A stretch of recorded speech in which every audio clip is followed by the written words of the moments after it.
Is it? Yeah, ship bridge. It's just about to come up. What car are you driving with your fancy air intakes on the bonnet? Sorry? Oh, Mercedes GL500.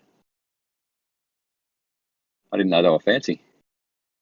Go on, bridge. There we go. It's coming up. Oh, yeah. It's a mum soccer wagon. Yes, it is. Yeah. So, Brian, you ever going to respond to my videos about Blackpool? It seems you've kind of just let it go, right? When you realised you were wrong. Yeah, man. I mean, what kind of response do you want, man? I'll give you pick of the litter. What do you want? Yeah, What kind of acknowledge the errors that you made, and then redo your analysis. You've already made the video pointing out, but I mean, let's be perfectly fair here. I mean, hold on a second. I don't know if you can hear me too good. There. Yo. Yeah, we got you. Sorry, you cut out. Okay, I'm just making sure. It's better now. Anyway, there's Rich. Yep. Yeah, that's what I figured. Man, to be fair, I would, if you could do them, like you kind of like cheated them a little bit the opposite way, man. Like kind of applying them, like the video I put out, you went to extremes to pretty much contradict the lines that I drew. I just drew my lines like kind of random. And here's the mistake. Okay, so yeah, I looked into it, and the bottom of the tower goes lower than the top of that building where it appeared to cut off. So I just marked the line. All I did is use text chat and took a L and fucking turned it sideways. So, but yeah, upon looking at it, like I could see that the tower does go down further than the top of that building and shit. But right, and that affects. I mean, we need to come to a couple. We need to come to a couple agreements. Like, what's your claim? What would you say if in a perfect world? What would you want me to say in my video? That you made some pretty obvious errors, and if you apply your methodology, which is correct, your methodology is correct. If you apply it, then you get the obvious answer that the Earth's a globe. That's what I'm No. Hold on. See now. Okay. Now let me tell you my problem with that. My problem with that is even when you tried to exaggerate the size of Blackpool, or the mountain. Blackpool, the mountain was still over 2 times bigger. I mean, you made it a little bit closer, but it still didn't work as far as ratios go. Would you be willing to concede that? No. DM me what you're saying exactly, and I'll address it. But I think my analysis was spot on. Yeah, even with your analysis, it still wasn't twice as big. What? The second part of my video, how I was showing you that. What was the second bit? Yeah, the second part with the fact that Blackpool Tower would have to, the mountains would have to be twice as big according to your measurements. Blackpool Tower would have to be. I'm not 100% sure what you mean. I will say that I stand 100% behind both of my videos. Yeah, so I'll agree with. But like I said, man, I'm gonna go just for a minute so I can clarify better what I'm trying to tell you. But it's good we're having this talk though, because I ain't just gonna make a video saying Ruiv was right about every fucking thing. It's a globe, you know what I'm saying? But I will concede where I fucked up though, right? Fair enough. Okay. Yeah, that's good. But I would like you to apply your methodology again, because your methodology is correct. But even your measurements, like I said, your measurements still there's a fucking discrepancy, man. And I'm gonna go real quick and get it, so I ain't just guessing. I'll get it and I'll come right back. That's all good. Yeah, DM me. I got to go in like 2 minutes anyway. As soon as the bridge goes down, I'm almost home. So yeah, DM me with your criticisms and I'll respond. Roger that. Too easy. All right, thanks, Brian. What a pleasant conversation. I'll be right back, Gio. I'll be right back in about 1 minute, Gio. Yeah. All right. Do I hear Harry there in the background as well? I was here, yes. Hey! I am here. Champion. There's another boat going through here, so this is going to take a while. I went kayaking here on Sunday afternoon under the Spit Bridge and up around the harbour. Oh, well, it was lovely. Yeah, took the kids down. It's good fun.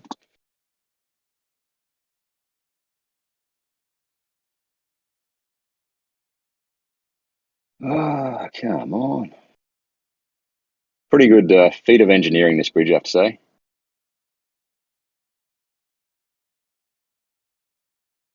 Yeah, I do love looking at that kind of stuff and being like, Yeah. they build that, like,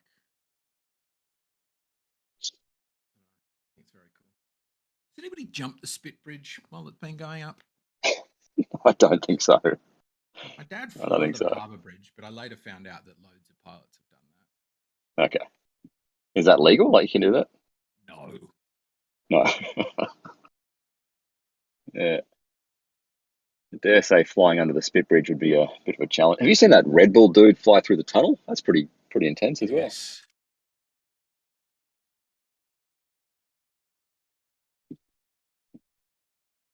All the kids are at home today, so I ducked out to go shopping. So, yeah. All right, bridge is down. Gotta wait for the fucking boom gates now.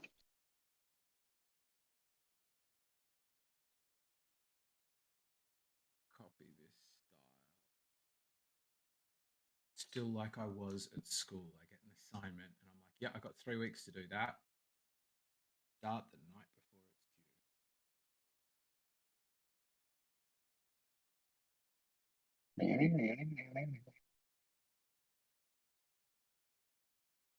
You meant to turn your engine off here, aren't you? Whoops.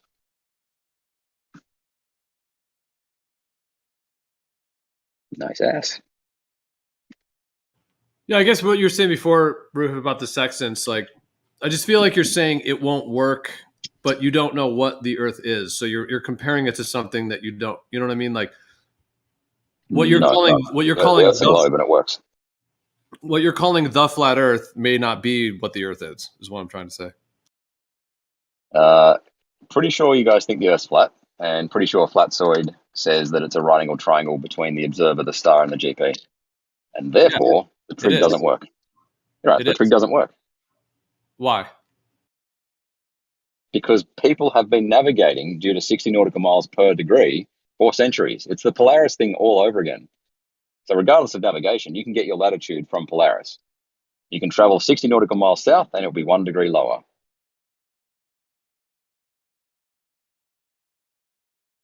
Hey, I got the argument with you still did not account for it being twice the size because the pink lines that Ranty drew, okay, just putting them in the triangle calculator come out to 0.96. That's the angular stuff. Wasn't one of my corrections was actually to Ranty? Yeah, but it wasn't. What now? Say that again. I think one of my corrections in that video was saying Ranty got that pink line wrong. Yeah, that was my video. Was saying thanks, Ranty.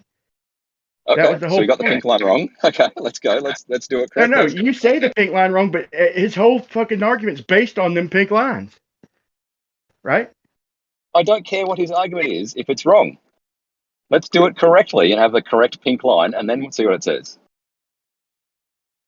Yeah, like I said, even the measurements you come up with still do not account for that the size that we do see. If you pick your landmark and you get the angular size, they do not. Dude, are you trying to say that the ratio is perfect between the mountain and Blackpool Tower, even after doing the math? Is it perfect? It's never going to be perfect, but it's close enough to the first video as to where the base of the mountain is.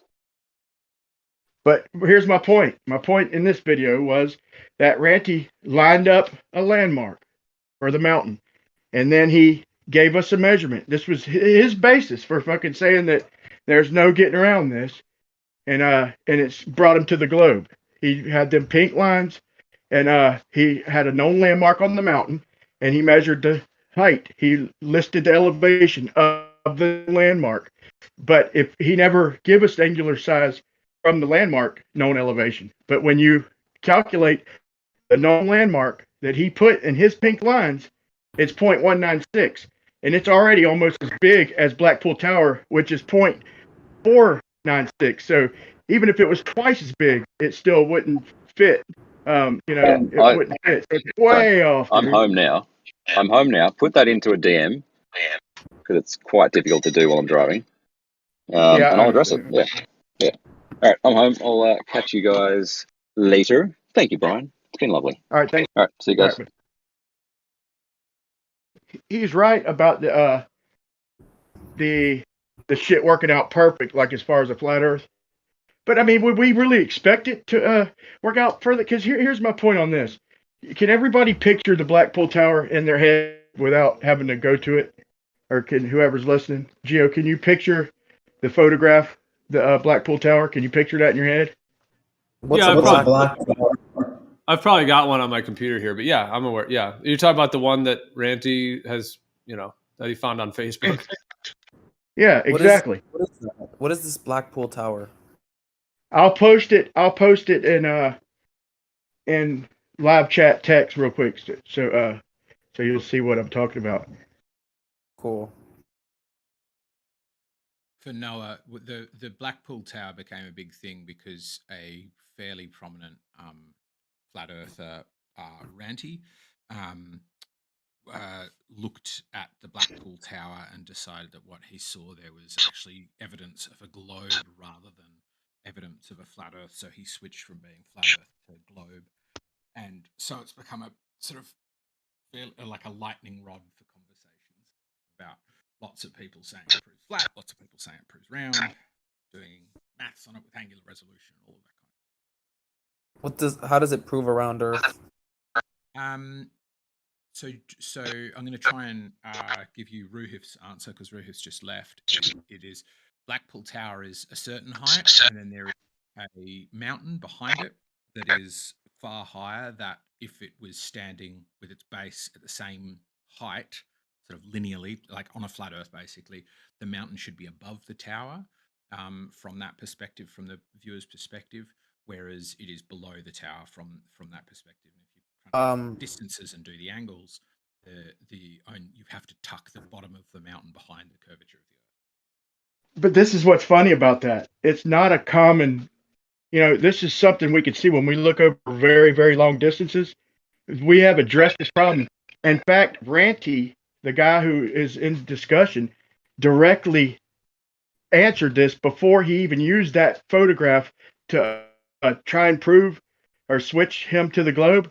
He did like a whole set of experiments through sugar water, lining up objects in the sugar water, showing that through a dense medium, the objects in the distance will drop, whereas the globe says they rise up, like that being their excuse for the black swan, the 10-mile 1-foot observer height observation. That's their excuse, is that the dense medium that we look through makes shit rise up. But when you look through the dense medium, the same one that they use to the sugar water they use to demonstrate lasers curving downward, when you observe looking at little objects through the fish tank full of sugar water, you see that the further away, the lower the shit is. And he is the one who did these experiments to prove that that's not a good proof, because this is what we would expect. And that was his demonstration. And the same shit he proved to debunk like Miles Davis and a couple other Globers saying, that it ain't lining up. He showed this is why it doesn't line up, because we're looking through a medium, a dense medium. And this is what happens. And so that's the whole gig in that. So I made a series of videos saying, thanks, Ranty, saying, using his experiments. So I said one more thing, the very damn proof he's using to switch to the globe, he literally himself explained, a few months beforehand. They're good. Yeah, I tend to kind of throw long distance visual proofs up in the trash ever since the Black Swan has been debated so highly, to be honest with you. Like, it always seems like people are using their visual proofs to go both ways. Like, both sides are always using a visual proof of something really far away to say, like, hey, look, it's flat. Hey, look, it's round. And it never really seems to give like a definitive answer, at least from what I've seen, to be honest with you guys. I agree, man. I agree. But here's my thing is we don't see black swans every day. So in my opinion, just applying a little common sense, that's where the inversion, every now and then we get an inversion where we see, where we, basically don't have hardly any refraction, call it what you want. But every now and then we get a day of seeing clear and far. But normally, through especially hotter weather, especially on the ocean with waves and shit like that, we see inferior mirages and we see the bottoms of shit missing over distance. But on clear days with no refraction, every now and then you just get the damn perfect circumstances and conditions to see a long way, man. They would claim that as far as which one's who's right, who's wrong. But the point is light's bending one way or another. So in both models, refraction's causing shit to change. But in their model, they need Earth curve and refraction for their explanations. But in reality, the only thing we could really prove is that refraction is what's changing what we see, in my opinion. Well, I'd add to that though and say, yes, both models have bending light in them to explain phenomena. What I think is consistent, at least, about most of the sort of reasonable people who defend the globe is you can look for other things. So you don't just go, oh, light's bending and sort of throw it out, but you go, do I look for the effects that I'm used to seeing when I see a shimmering mirage, right? Do I see the wibbliness of light? I think that's usually a good telltale for how much refraction you're seeing. But yeah, I kind of agree with you, Noah. I think that if long distance observations can be explained two different ways, why use it for anything? Here's another point. Another point to make is. Sorry, I thought you was done. Sorry, go ahead, continue. It's all right. I was speaking laboriously. I would just ask yourself how many proofs or bits of evidence are left once long distance observations over water are on warm days are discounted. So once you go, right, long distance observations are no good, how much is left in terms of flat Earth evidence? Well, from my perspective, I also throw out any video given to us by NASA because I've seen too much bullshit. So like in my mind, I don't take video evidence from NASA because I see that bubbles floating out sometimes. It's like, this is fucking bullshit. I don't take evidence from long distance viewings of the horizon because like light keeps bending. So for me, I think the main one is looking into some sort of like surveying or like maps and stuff, because like if it was a ball, right, you should be able to like, a curved surface has different geometry to a flat surface, and in that way I think might actually come a definitive proof that you can actually like do an account for, but like when it comes to like longitude and latitude, as Ruhif was talking about, right? Like you can do it with celestial observations, but you can do it with latitude, bro. You can't do that shit with longitude. That's fucking horrible. Go out there and show me 69 degrees per mile longitude. That's fucking insanity, dude. Oh, no. Longitude is harder to like longitude pinpoint. You need an accurate watch and stuff. But what you will be able to do is get your longitude and latitude in any given spot, and you can just go somewhere on your phone and then pull up the lat long coordinates, which you can just get download an app that'll give you that. Sure. So yeah, we wouldn't even need it. We wouldn't even need an almanac, would we? If we could do that, they wouldn't even have to do corrections, because look, we know how high we are above a globe if we're 10 feet. We know exactly the fucking arc seconds if we're 50 feet, if we're 100 feet. We wouldn't have to do corrections. We wouldn't have to bring them stars or the sun down to the horizon, because we know how far it is at that angle. All we'd have to do is have a bubble sextant, and we'd automatically know the angle. We'd know the distance, and just correlate by getting two other stars' angles, and we could just do it all with the math. We wouldn't even need a sextant. We could do it all with a fucking compass and a plumb bob. I mean, you can do it with Google Maps, but what you'll find, I think, is that those lines of longitude converge towards both poles. They both do same from the north and towards the south. Now, there's a lot less landmass in the south, so some people then claim missing oceans. There's sort of giant, vast, but even try to fit that. Like just imagine you were one of these evil controllers and you had the map as it was, and try and fit in this extra vast amount of ocean, and you'll end up having to make islands in Polynesia who are so close to one another a day's boat ride away become thousands. Hey, I think you are under a false pretense there, man. What I want you to do is get a globe and try to just simulate a sextant in AutoCAD. In AutoCAD, I'm talking about a sextant at the moment, Brian. Yeah, well, this is a big deal, though. They're talking about all these perfect. No, just try to simulate the angles and with the elevation angles and the lines of equal altitude. I mean, the what you call it, the damn. What is it called, man? The lines of equal elevation, the equal elevation, the 90s. Try and work that out on a globe. It's already been demonstrated. If you want, I'll post a video, but it doesn't work. If you put it in AutoCAD, if you put the globe in AutoCAD, it does not work. And what they use is a Mercator, and that too doesn't match the globe. That's like kind of like a cylinder, and it'll work on the Mercator, but it won't work on a globe, and it won't work if you try and transform the Mercator to a globe. You get fucked up readings that are off by more and more the further north you go. That's what the big squares are about on the Mercator, though, right?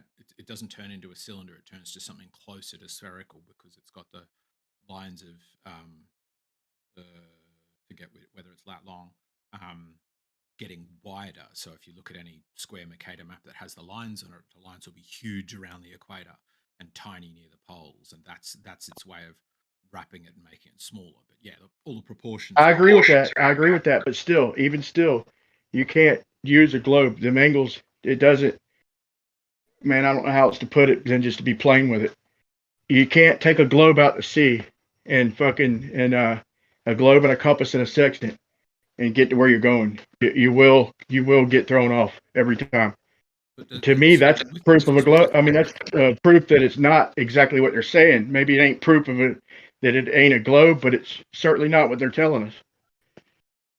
It's not quite what I'm talking about, though. What I mean is just you can get your latitude and longitude off your phone GPS. If you don't trust your phone GPS, you can get it off an old map or something like that, and then start plotting points on it. And those points, if you line them up, will always follow those curved lines around a globe, and they'll always be right. And you can work out as the crow flies distances between them, great circle routes between them. So that's how they work out the distances, bro. You're trying to use, man, you got to watch the video I just posted about the Vandy Globe race. They list these distances based on them maths. So it would have to work. If it didn't work, it'd be freaking insanity. Look, let me give you an example. Brian, can you let me finish? I heard you. Go ahead. I'll listen again, but I did hear. I think I understood exactly what you're saying. Go ahead. On a AE style projection map, like the Gleason map, those lines should be getting further and further apart. So between every line of longitude, there should be more and more latitude. That the squares, of course, they're not square, but the squares should be getting wider and wider, but they just don't. Okay, so in other words, to simplify it, the Tropic of Cancer, okay, let's say 45 on my model, 45 degrees south latitude is just barely over 50,000, like 50,000 and some change nautical miles. Okay, so if I was going to base my speed, like in the Vandy Globe, I could look at the 20,000 globe distance and say, okay, if this guy went 536 miles for the record. That's the record 24-hour span in the Vandy Globe since its beginning. Since all the races, since 1996, the fastest 24-hour leg was 596 miles. Okay, you do the math, you divide that by 24, it comes out to 22 miles per hour.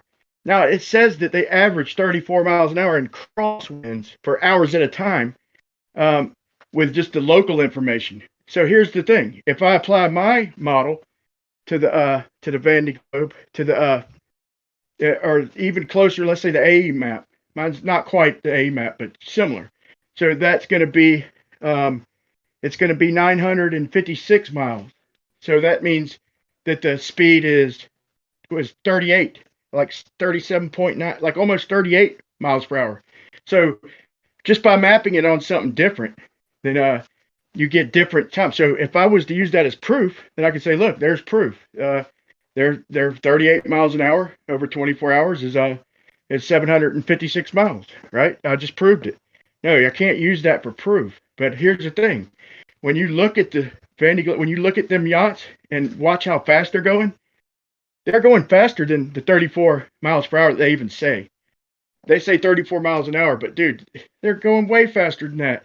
But I'll give it to them if they're saying they average 34, because they could be going 50 and then just be going like 25 or something. But it's a fucking race, and it's the fastest globe yachts on Earth for that class, the 60-foot class. And I showed a bunch of yacht videos and how fast they're going, even through storms, through waves. They're booking, dude.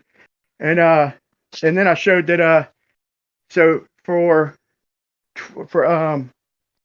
24 hours going 22 miles an hour, that'd be the record. Okay, that would be slowing down. Like, in other words, if you went 34 hours, if you just averaged 34 miles per hour for 80 days, you're looking at close to 70,000 miles. So I could give them, 10, 20,000 maybe for turns and curves and shit, maybe coming down for print. But that's almost 37,000 unaccounted miles on a globe. You should watch my video. It's only 5 minutes, but it leaves the globe with some explaining to do, man. Sure. Yeah, I'll watch it. It does still sound like a different point to the one I'm making. Like, unless the claim needs to either refute that lines of longitude get closer towards the poles, or it needs to invoke something we haven't seen, like vast expanses of unknown ocean. So how fast the yachts travel in the Vendée Globe or whatever it's called, like somewhat relates to it. But what I'm saying is this is something you can check for yourself. If you check lines of, if you check your coordinates lat and long near your home, get other people to check them near their home, you can come up to a pretty high degree of probability that they are accurate across all land masses. And then you just need to go, how is it they get closer towards both ends of the Earth? Well, that's just it, though, dude. I could map it. But would you at least concede that we could map the land to match, or close enough match the curving longitude lines, but the water differently? We could map it, out in the middle of the ocean. You just have to get rid of some miles. And where would it be apparent? If you showed that, yes. But my contention would be, even if there's not land masses, there are giant strings of Polynesian islands that go across there, and the Polynesians are all like one culture, and they have trade that continues today and has existed since antiquity, where they go back and forth trading between islands. So anytime you try, bro, I don't think you understand. I don't think you realize just how far. Bro, what are you talking about? Show me the end. If you've done it, it just sounds like you're saying, oh, they could. I don't think they could. But if you showed how they could, where they would add this ocean to get the geometry to fit, sure, I'll look at it. You're saying the Polynesians have their own latitude, longitude, or they have? No. When did they use our latitude, longitude? No, they don't even need to use latitude and longitude. What I'm saying is, if you want to make the land masses correct, but the ocean's incorrect, the Polynesians are strings of islands that are separated by ocean. You would need to be adding in ocean amongst these chains of islands, which would make the distances they travel wrong. You do realize that a flat Earth and a globe Earth over 69 miles is only 3 feet difference. You do realize that, right? So anything within reason that we could pull chains or measure through with cars and all that, there's hardly no fucking distance at all, dude. The Earth is, even their globe they claim is so damn flat that you're talking 69 miles, bro. 3 feet. You couldn't, even if you were pulling chains, you could never get that exact. If you're pulling exact chains, you'd have so many starting points. You could never come within that margin of error. So we're not talking about huge discrepancies. The only place we're talking about discrepancies is over very, very long stretches, man. And there's no land really at Capricorn. You know, there might be in Africa. There might be in Africa, but dude, nobody's done it. Nobody is technically. We're still challenging. You know, we're challenging ourselves even to get the subsolar points to some of these places. You know, because I did just the sunrises in South America, and even at elevation, the sunrise was happened too fast from one span to another. But it just ain't that long of a span on the continent. But even still, I could show a discrepancy in longitude, latitude, just in the sunrise times between one point to another at down South America. Look, I'll show you what I mean. Got a bit, but I'll show you what I'm talking about. What it sounds to me like you're talking about is that, I mean, first of all, line of Capricorn goes straight through Australia, bottom of Africa, and through South America. So if that's where they're going to be adding it, what you would need is, like, let's just take this chunk, this biggest chunk of ocean, right, between those two. So if you get that,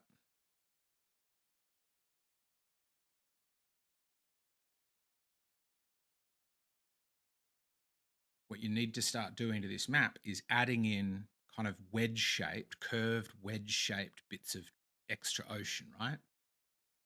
For what I'm talking about. You need to kind of have this, there be extra ocean like that, right? Where this is far wider than it's meant to be. So in reality, it's kind of way out there, because what we need is for something that is getting smaller towards the edges, because it's spherical, become a flat disc and get wider as it goes towards the edges. Are we on the same page so far? Yeah, I do understand exactly what you're saying. The thing is there's no landmark to prove distances in the ocean, bro. But that's what I'm saying. Look at the moment you zoom in on any of these things, it looks like it's empty, but it's full of Polynesian islands. This whole area, everywhere you go, you'll find these little land masses which are regularly inhabited. So what you find, yeah, okay. How far do they span? Do they span further than the United States or further than Africa? It's across this entire area. Yeah, that's the Polynesian Triangle is pretty massive. I'm not gonna lie. Yeah, but you need to be able to go about. You need to go at least a quarter of the way around the globe to get any significant reading. But here's the problem: there's so much water, and there's no spots in water. Look, I mean, it boils down to this: you can't use the globe to prove a globe. You've got to prove these in real. I'm inviting you. Got to prove these in real life. You've got latitude and longitude. You don't need to prove the globe. You're not using the globe to prove the globe. What you've got is latitude and longitude, and you want to. What do you think longitude is, bro? Longitude is a globe, bro. Brian, please. You've got latitude and longitude, and then to me, you need to test two things. One, do you think it's accurate? And then two, what shape does it fit? I think three is you can't have that wedge shape here in the middle of Australia, right? Because bro, you wouldn't have them there. Bro, you're missing my whole point. I see what you're saying 100%. It needs to go from the equator down, right? At least. Yeah, absolutely. But look, man, here's the thing. Like I said, once again, longitude is mapped on a ball. So the only way you can prove it is with angles and measurements, okay? To prove it, okay? You can't use longitude to prove. You can't use longitude to prove longitude. No, you can't use a. You're not using it. I don't think you're really listening, Brian. I'm just saying. Dude, I've done so many videos on just this point. It's like using GPS to prove GPS, bro. They're wrong, right? Again, here, if you want to do that, right, to add more ocean in there so that this is way wider than it needs to be, you're still going to have this problem. There is regular trade between those places. Is he trolling me, Jim? If you zoom in there, you're going to still find islands, right? So he's not trolling you, bro. He's not trolling you. He's saying it's fucking legit. Okay, but look, man. Look. You've got to prove the distances. You're pointing out to a long chain of islands, but you're not proving the distances. Nobody has physically proved the distances. You can, like I said, you'd have to go at least a quarter of the globe to have any significant differences in distance. Okay, here's my point. My point is just to use common sense. Is just watch that video I just posted. It's like four minutes, and it shows footage from them yachts, how fast they're going, but how fast a globe dictates they're going. Because I say, okay, if I could just do what you're doing and say, look, I'm going to prove flat Earth, and say, look, a flat Earth model predicts 38 miles per hour for a 24-hour span to set a world record, when the globe dictates that it's 22 miles an hour. You look how fast that fucking yacht's doing, and tell me it's going 22 miles an hour, and I'll kiss your ass, dude. But to me, I can't use flat Earth distances to prove flat Earth. Here's my point. I can't use flat Earth distances to prove flat Earth without measuring them. Same with you. You can't use globe Earth proofs and longitudes to prove the globe unless you show me the measurements. You know. That's the whole point. So, I'm being fair. Let me build the argument from the base again. You go out, you test latitude and longitude, you can come to a degree of confidence that it's correct. With that latitude and longitude, you can do this on a piece of paper, or you can use an online calculator. You can find distances between them. Then all you need to do is go, do those continue, or do I have a reasonable way in which I can hide vast swathes of ocean? Because one of those two things might happen. Because what you find towards like Australia is these lines of longitude start getting close. That's terribly drawn, but they start getting closer together. They're wider apart up here and they're narrower down here. So what you've got then is, for every land mass, you've got to have these things getting closer together, but that's going to be pulling this in, right? So then you're going to have these vast missing stretches. So you don't need to do the measuring that you're talking about. You can just do with latitude and longitude by getting that grid, right? How far from this point to this point? Writing, I have a question for you. So the latitude, of course, is based off of either Polaris, or you can take some time measurements of the sun if you know the season you're in and stuff. And you can find your latitude by doing that. But what is the longitude based off of? Are they not just arbitrary points that they kind of slightly? I understand how the latitude based off the moon. It started off with the moon and time. Can I just finish my question real quick? So I understand how latitude is found by using the celestial objects. I completely understand that. I had that explained to me, and I understand that. But the thing that bothers me, because I was even talking to my dad about he's gonna go sail. He's a sailor. He's gonna sail from one island to the next here in Hawaii, and he is telling me, like, yeah, you can use the sky to determine your latitude, but you can't really determine your longitude without a map. It's like a made up system. I am shopping for a sextant so I can start doing this. I haven't done it yet though, so I need to admit a lot of my ignorance on this, but I can give you my basic understanding of it. You can always calculate latitude just on the elevation of Polaris or the South Celestial Pole. Longitude, the one you're talking about, has always been the problem, particularly before the invention of watches, because clocks always used to use a swinging weight, what do you call it, pendulum, going tick tock, but a boat at sea would swing one way, then the other, and the clock would get out. So it wasn't until there are so many excuses, dude. Yeah, the invention of the chronosphere. So but look, check this out. Chronograph to get an chronograph. There you go. Then, if you know your time, you know where the ball should be in its rotation, and then you can know, using an almanac, where the stars should be in the sky. And by knowing where the I don't know what his name is, man, but he's right over the key area, man. He's right over the fucking topic, dude, because that's where all the discrepancies are, and that's where our argument is, and longitudes and the lack of proof of it. But here's the thing, is you could challenge any of them to show me a demonstration of using a sextant on a sphere. Chart your readings on a sphere. It doesn't work. Period. It doesn't work. And you might be able to get it to work a little bit right on the equator, but actual globe, what they're saying that the sextant proves, you can't use it. That's why they had to fucking label them things as not for educational use and shit, dude. Because if you took one of them things out to sea and wrecked your boat, you'd blame them if they didn't put that. They don't work on a sphere. I can show you videos on the shit in AutoCAD. demonstrating in AutoCAD that. What about if The- some of those so what- are measured not for educational purposes only? And what about if some of them don't have that label on it? I mean, that was just a guess. You know, I would think there would be some kind of lab, but in all fairness, you know, they for them to even post that, they had to be liable for something or trying to cover liability for something. But what else could it be? Why would they be? A bunch of reasons. That there's some sort of cronyism between the Board of Education and some specific people, that there's something to do with extra liability, as you said, for ocean-going vessels, or maybe even the other way around with like small parts that could be choked on by kids, or I can think of 1,000 different reasons why. Check this out. This guy, yeah, I mean, I'll give you that. But this guy, he went into AutoCAD, and then he went into pull up the sphere, right? And if you just use the almanac, and put them on a sphere, and put your circles and all that, you do not get proper location. You put your 3 circles of equal altitude on a sphere, it's wrong. I'd be astounded. Yeah, okay, I'll post it right now, man. I'll post it right now.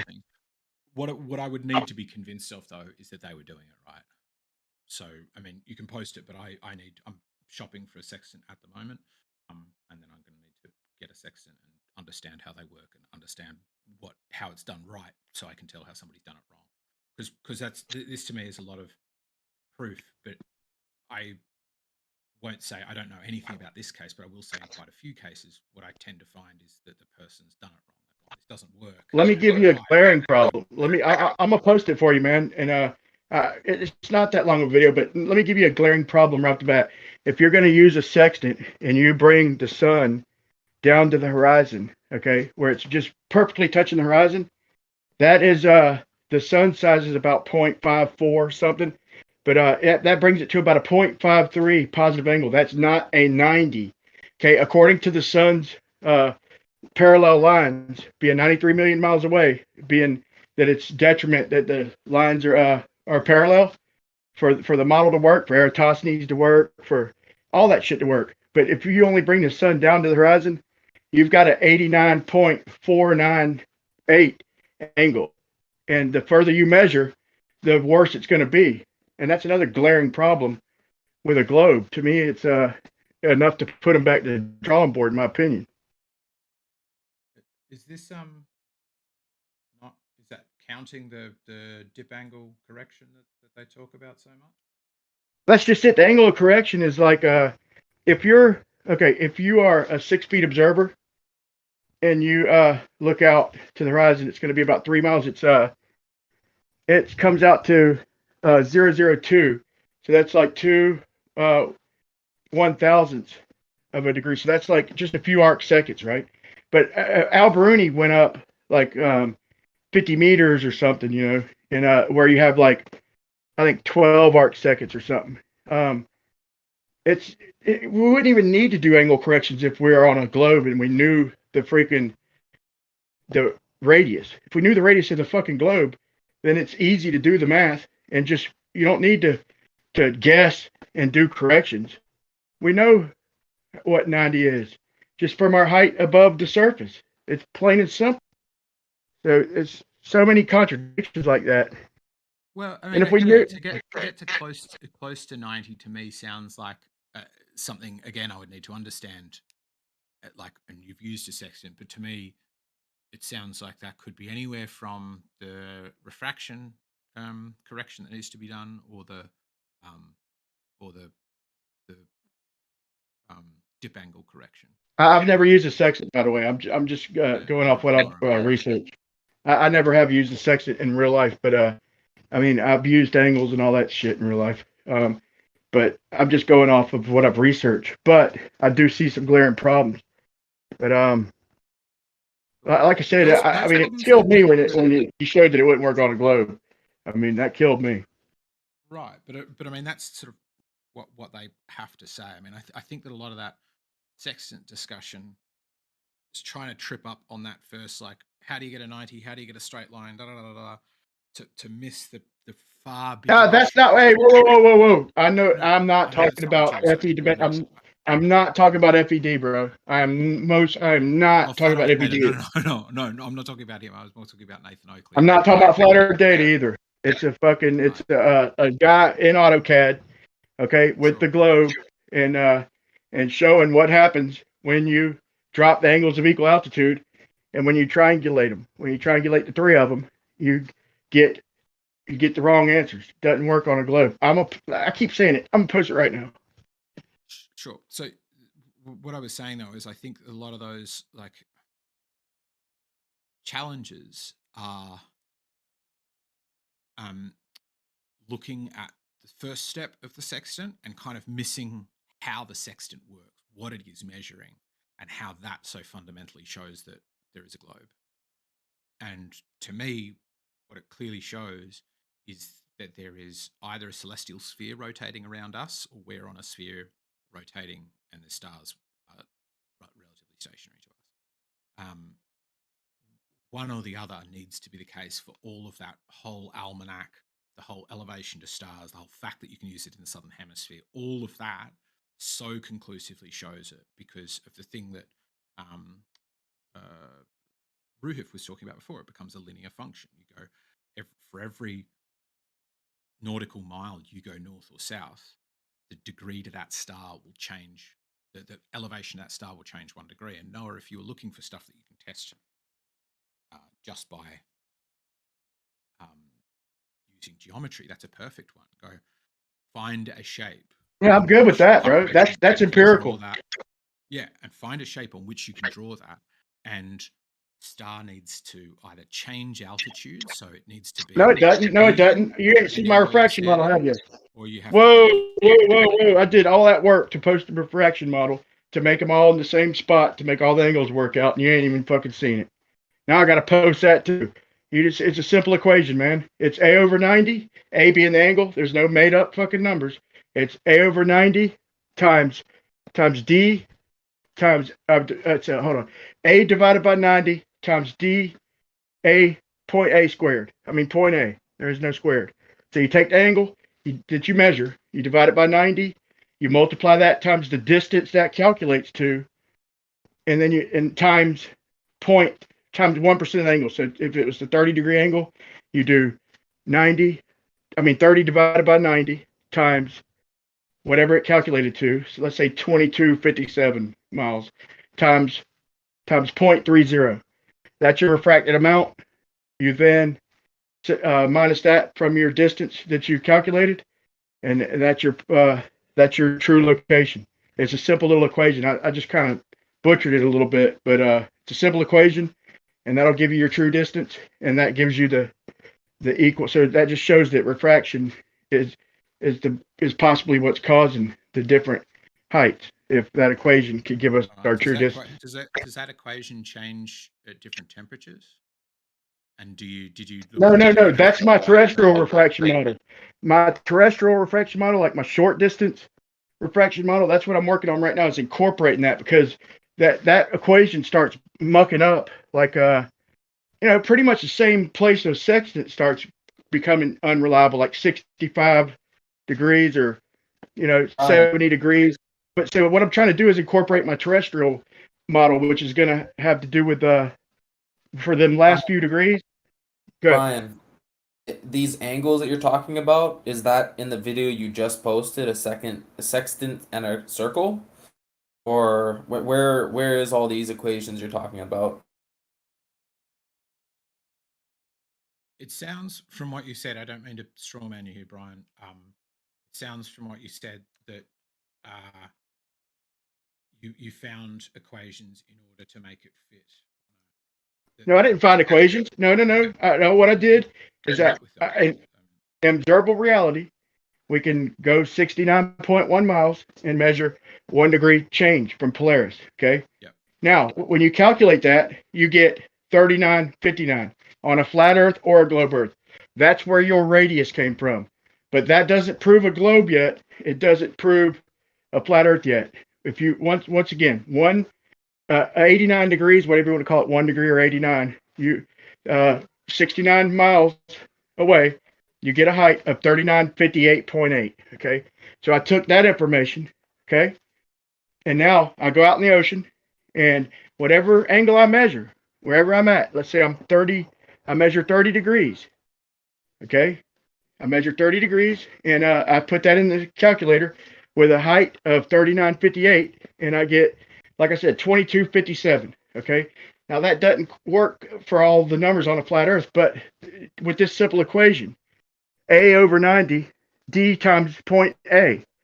And you get the, and then what I'm asking about that that refraction calculation is that equation is the equation just reverse engineered because it doesn't fit on a flat Earth, or where did you get the numbers? No. The fucking the Glober's fucking refraction is fucking ad hoc bullshit just to make it fit. That's made up fucking numbers. And no, mine's fucking empirical fucking numbers and shit, dude. Okay, so it's based on upward light refraction. So you know. So what was the other thing you tested it against if it's empirical? What?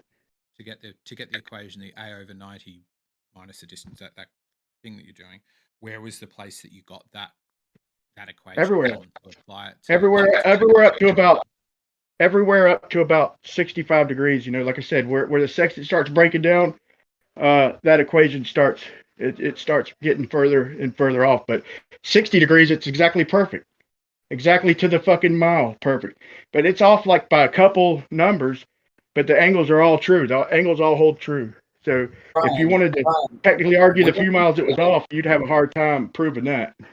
Brian, where can I find your work on this? Where is that in the sextant video that you posted or not? Like, no, that was somebody else. My channel's Flat Earth Test. I'll post it real quick. It's probably the best video one. You're talking with the 1 over 90 equation and shit. I want to look. I'll post it. I'll post it right now. It's it's angle over 90. Hold on a second. I'll post it right now.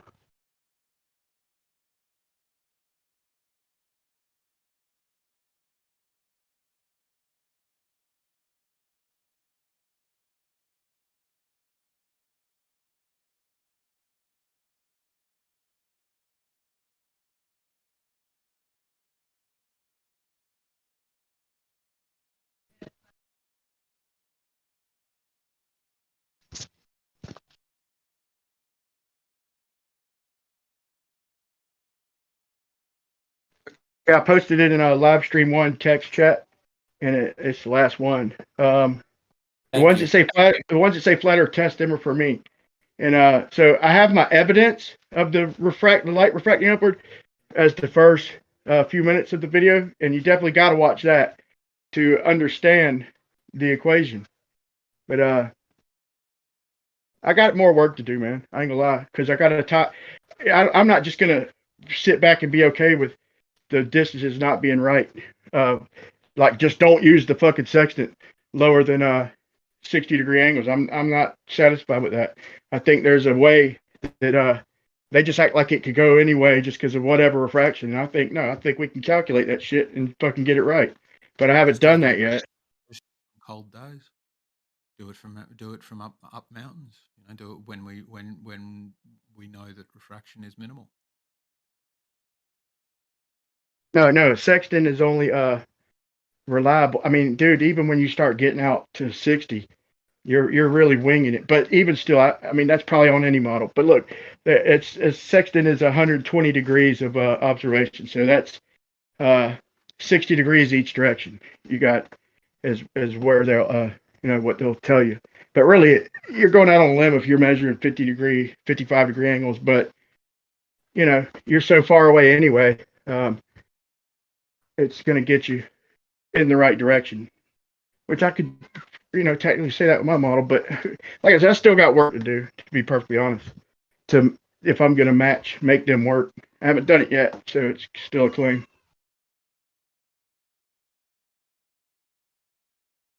Maybe I'll try and get one for my trip coming up.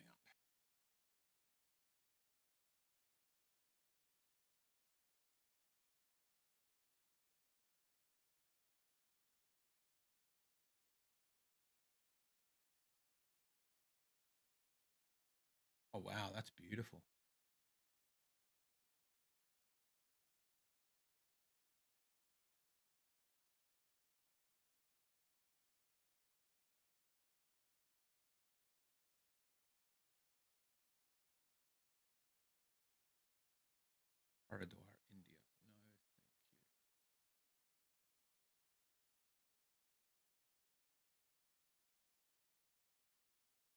what humbled me is there's a neighborhood over here where I stay in Florida, and I turned in off this straight road. This road's called Racetrack Road, right?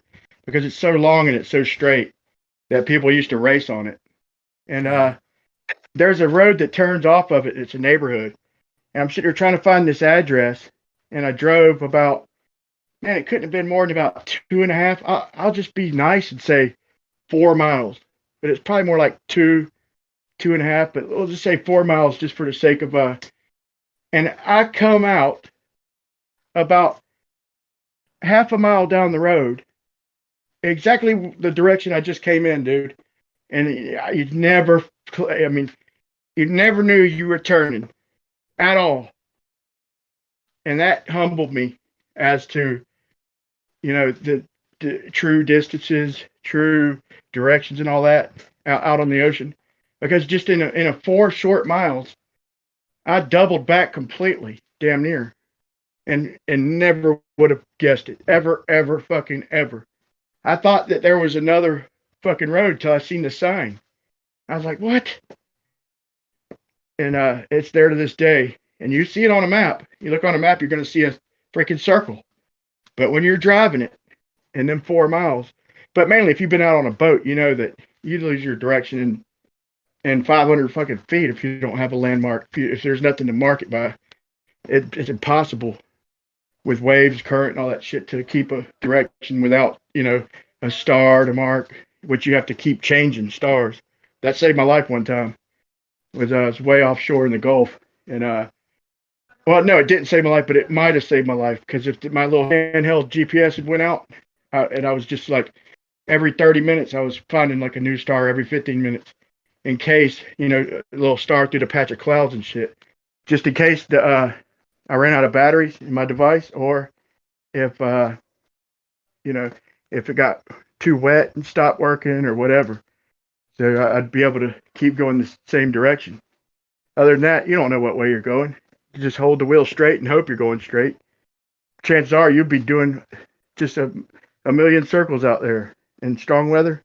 You'd just be circling around out there. Almost better off just cutting the engine and just going one direction with the current and trying to figure out what direction that is based on stars than to try and keep taking a heading, because with no markers, man, you'd be in for a rude awakening. You'd be humbled real fast. Might cost you your life.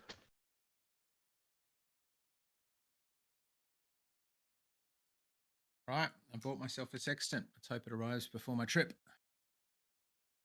Noise.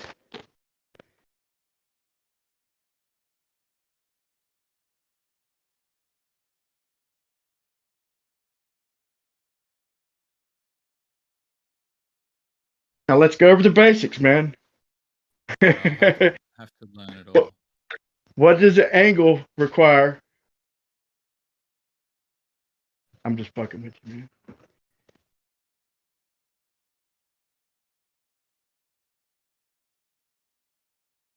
How much did you find it? How much did you pay, if you don't mind me asking?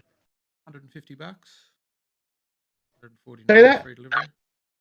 So Say that again. $150 with free delivery.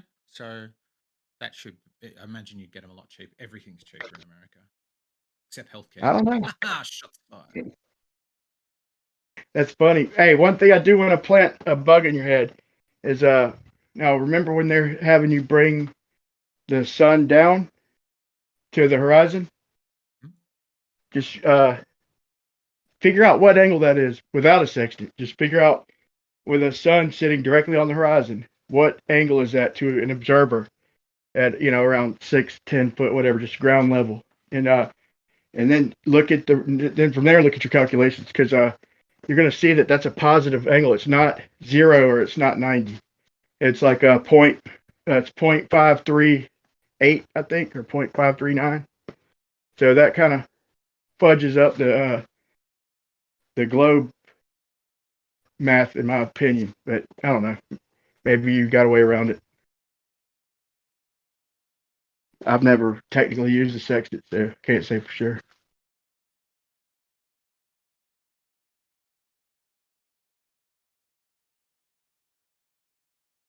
How long did they say before you get it? 5 to 8 days, but because Australia keeps locking down, it does regularly get slower than that. Are you able? So you're going on a like a cruise or something? No, I'm going on a motorbike trip. A what trip? A motorbike trip, just down. Oh, that's awesome. Like it's not far, a couple of 100 kilometers down to the high country. I thought it'd be a good place to start, because I also thought, depending on how heavy it is and how much gear I've got to pack, it might be fun. I'm planning a round the world trip to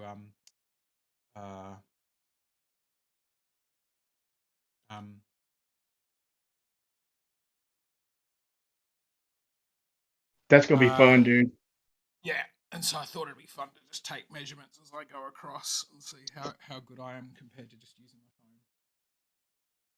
Man, you should get a God, no, I'm trying to think of an idea where you could double check measurements. Man, look, get a clicker. Yeah, if there's a well, I mean, I've got a speedo on my bike, which should be okay, and I've got a what's it called, Garmin InReach, which will plot where I am at any time.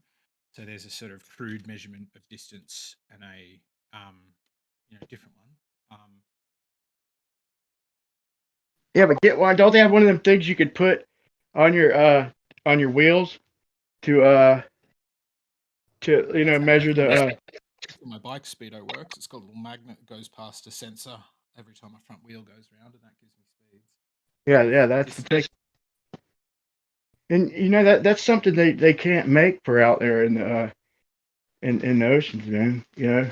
What we could do on land. So I have you'll catch no argument to me that local GPS, and on the coastlines out, 100 miles probably, whatever. I don't think there's much wrong at all in the northern hemisphere, and in the beginnings of the southern hemisphere. I just think it's down toward the lower extremes where when you get to the southern hemisphere. But you're talking about distances that are insane, dude. Who the fuck would ever check them? We have to prove the distances before we can prove anything. But as far as longitude, latitude, I got no problem with if it's something I could do, then why the fuck couldn't they do it? If you could map out longitude, latitudes. Well, that's what I was trying to do with that wedge, because if it's sort of a little bit of distance you're adding, I think, yeah, that could be fine. But to my mind, if you're adding in a tiny bit here and a little bit over there, yeah, I think people could. There is a potential people could miss it.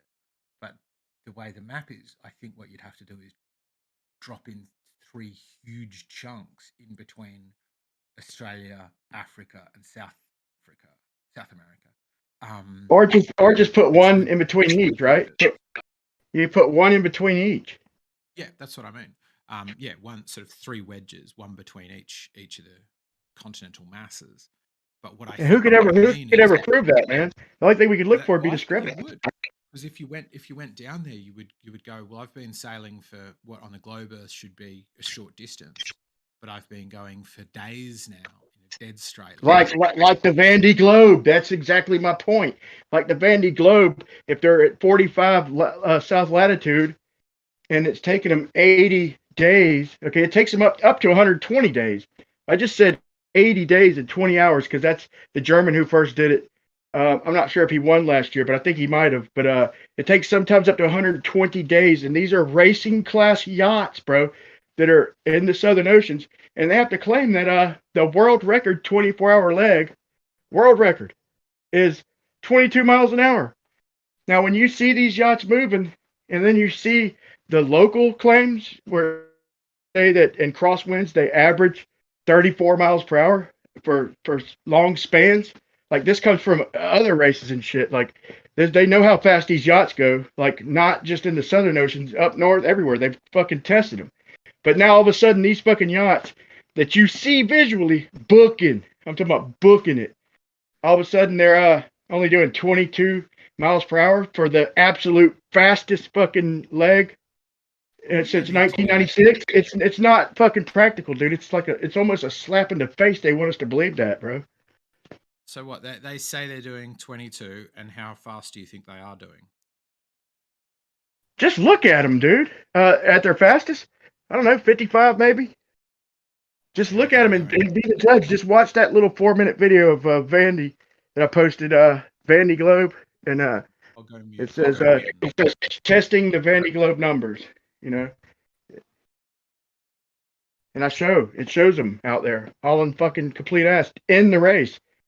And I gave all the information about, you know, the average speeds for crosswinds that these yachts do, the pretty much the distance on a flat Earth they would have covered and the speed they would have to be doing. So on my flat Earth model, they'd have to do 38. They'd have to average 38 miles an hour to have won that world record. To have won that world record span, the fastest one since 1996 to current day, they'd have had to average 38 miles per hour for that span. That's still a little bit fucking suspect. Like, that's it. Like, these yachts could do 55. I mean, whatever, you know. But the speed's based on the distance and all that. But anyway, you just got to see them, even in the stormy weather and waves. They're fucking booking, dude. And I show multiple yachts, not just one or two or three. I mean, I show half of the fucking yachts and how fast they go.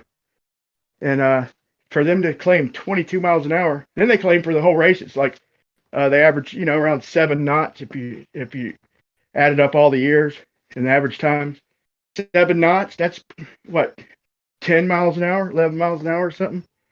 It's laughable, dude. For racing yachts, I mind you, you know. And it's just, and then I showed the nautical miles that the race is, you know, how they say how many nautical miles, how many statute miles.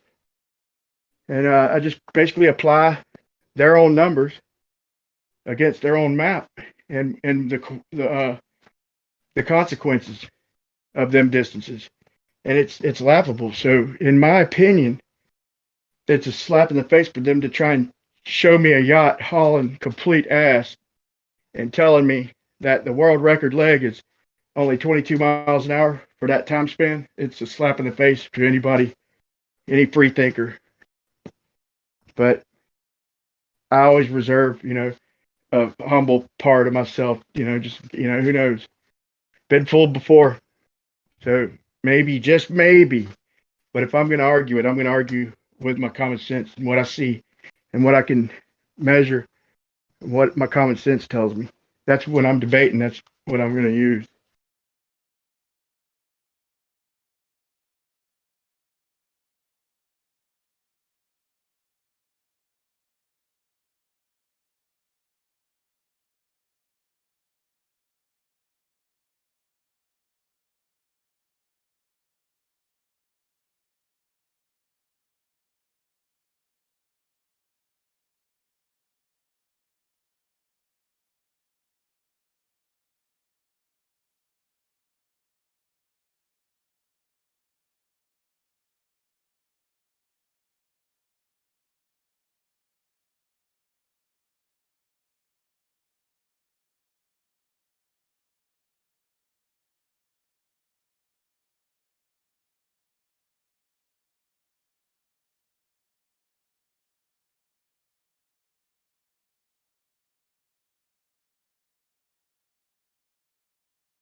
I'm looking at the video here. I'm not following the problem. I will say it looks like you've taken that average speed from the fastest average speed. So the fastest average speed is a crosswind, and they're saying, well, then you can get an average speed of whatever. Let me ask you a question. Did you look at how fast they're moving? Just as in eyeballing it and trying to tell if that looks like that's 34 knots. Just using your common sense. I mean, have you ever been out in boats? Yeah, plenty of times. Okay. You think somebody's going to wakeboard from a boat moving that fast? Nah, I'm sure a skilled person could. I think it's probably a little bit slow. Yeah, that's a bad example. That's a bad example. They probably would, but them boats are fucking getting it, dude. They're getting it. And even if I can see out in open water, I've done my fair share, man, but not that far off. Because one thing I certainly noticed from down here near Australia, I'm not sure if they're different, but once you get out the heads, going a relatively small pace feels really fast because of swells. So you're crashing over swells all the time, and the wind is blowing. Yeah, that's why I showed them coming up over the swells and dip up, dude. I showed them in storms. They're booking it. Look, man, I've been out on this particular boat. My boat, I just go as fast as I could. But almost as many times as I went offshore in my boat, I went offshore on this one boat called the Mayport Princess. Okay, and it topped out at about I think 18, 22 miles an hour, something like that. And it ain't nothing compared to that. I mean, it's not even comparable, man. When I see that boat, I'd say, yeah, that's a fucking racing boat. That's a boat designed to haul fucking complete ass, sun, rain, or fucking storm, whatever. And you see them boats in them storms hauling complete ass. My problem is that's the fastest leg, the world record 24-hour leg. World record is 22 miles per hour. So that you can't argue. They give you the information right there. 596 miles, world record since 1996. The best 24-hour time. Okay. Am I to believe? I already didn't believe the claim. I mean, since they say it's an average of 34, okay, I'll give them that because that means they can do. It's an average of 34. They say that's the fastest speed they go. No, it don't. No, it don't. It says the average speed. Look, dude, I'm the one who made the video. It says 34 miles per hour is the average speed with crosswinds. Right, but crosswinds is the fastest you're going. So I'm defending them now. So in their behalf, they could be going faster, but they're just averaging 34 with the crosswinds. They're not claiming that 34 is. I've found the fastest Ben-Day Globe guy you were talking about, Alex Thompson. He did it in 24 hours, 596 miles. That's what it was, 596 miles. Yeah, that's 22 miles per hour.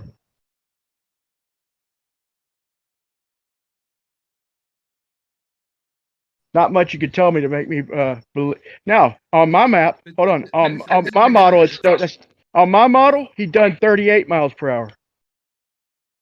That's so what you're taking this from is one quote saying the average speed, but look at that quote again. So hang on. That's the world record. Yeah. For the 60-foot racing class guy. Yeah, here it is. Compared to the last race, such ropes will increase 10 knots. And so here it says, and boats will be able to maintain an average speed of 34 miles per hour for several hours at a time. What that's saying is if they've got the most favorable condition. No, that's with a crosswind. That's with a crosswind that says. Crosswind's fastest. No, tailwind's fast. Pretty sure it's not. I'm not sure. I thought that tailwind was the fastest, but I'll double check that. More...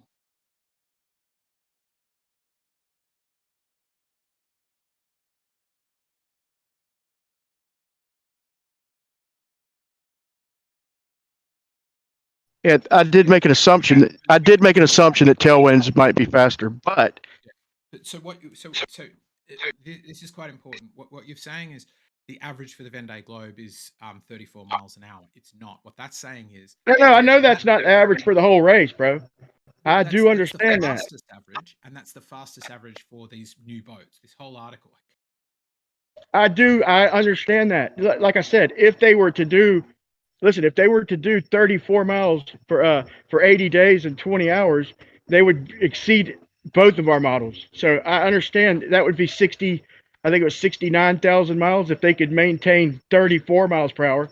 That'd put them at traveling 64,000 miles. That's fucking 20,000 miles further than even my model.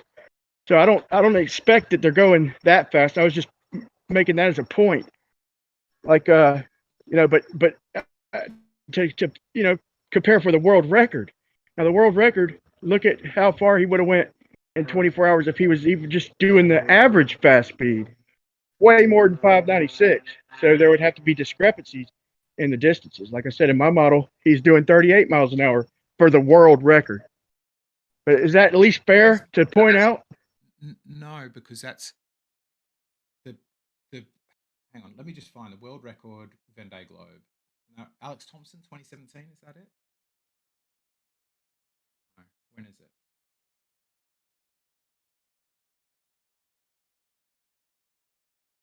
So off the information that they just gave you for the world record and since 2017 or whatever. Look at this, mono hulls. He's doing, this is his.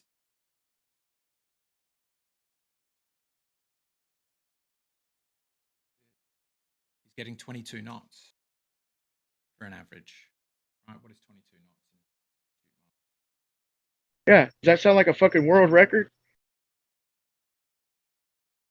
I mean, it is the world record. It is on a globe. In my model, it's 38 miles an hour. But that's faster than the boat can travel. That's no, it's not. They just said they could average. They just said they could average 34 in the crosswinds. Average, bro. You know what average means, right? Right. And then I tell you to use your eyes and look at how fast them boats are going. They're doing faster than 34 miles an hour. I understand what their numbers dictate. Right, but if they're sometimes go downwind, which is slower. They've got to sometimes go upwind, which is slower. They've got to sometimes deal with low winds, which is slower. That's why we're using the fastest fucking leg, the world record, bro. Like the least amount of all that, bro. I don't see how you don't think it's at least reasonable to point out that 22 miles an hour average speed for the world record when they can average 34 in the crosswinds for fucking hours at a time. That's like saying I average riding my bike at 80 kilometers an hour when I'm going downhill. Therefore, my average across the Tour de France should be 80 kilometers an hour.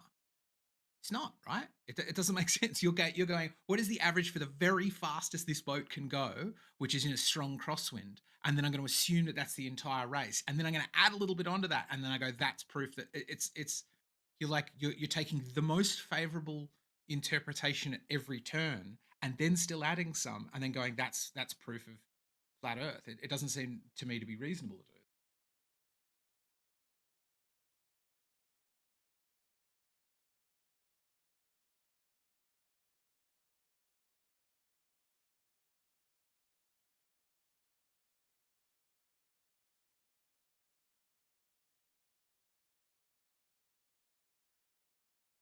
Top speed of 35 knots. Just found from their page. So that means that Hugo Boss is in on it too.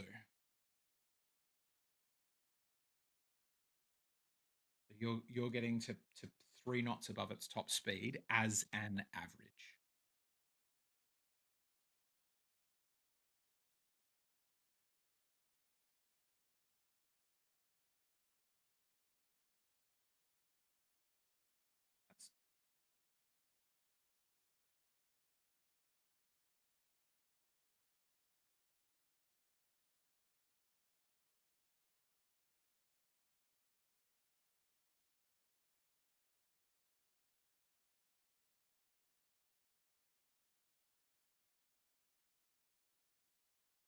Are you 100% certain that tailwinds are faster than crosswinds? 100% sure. I that was always my understanding when I was sailing, and I've just Googled it again now, and that's what the internet. Because you're converting more of it, right? You're only able to go as fast as the wind if you're going downwind, but if you're converting it by pushing it, like the sort of slanted, I'm struggling to explain this, but if you're pushing it off the slanted edge of the sail. Okay, so that's a good. So in other words, that 34 mile an hour average is a good case scenario. The average of 34 miles per hour, right? What I'm trying to lock. So wouldn't you think that a world record pace would be, maybe at least a few, 5 or 6 miles an hour faster than that on average, a world record pace, right? Are you trying to compare the world record pace to to just the average that they write down? This is what I keep saying. I'm trying to get this bit from this Forbes article. What do you do to how do you unlock get around how do you get that subscription paywall? You got me on that. But my whole point is, man, is whatever it all dictates. The distance dictates all the speeds and time. The speeds they show. It's all dictated by the distance of your map.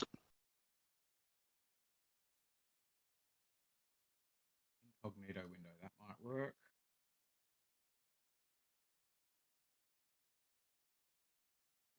Here we go. Okay. I need a minute, man. I'll be listening to everything you have to say, but I need just a minute. I won't be able to talk for a minute. But I'm listening.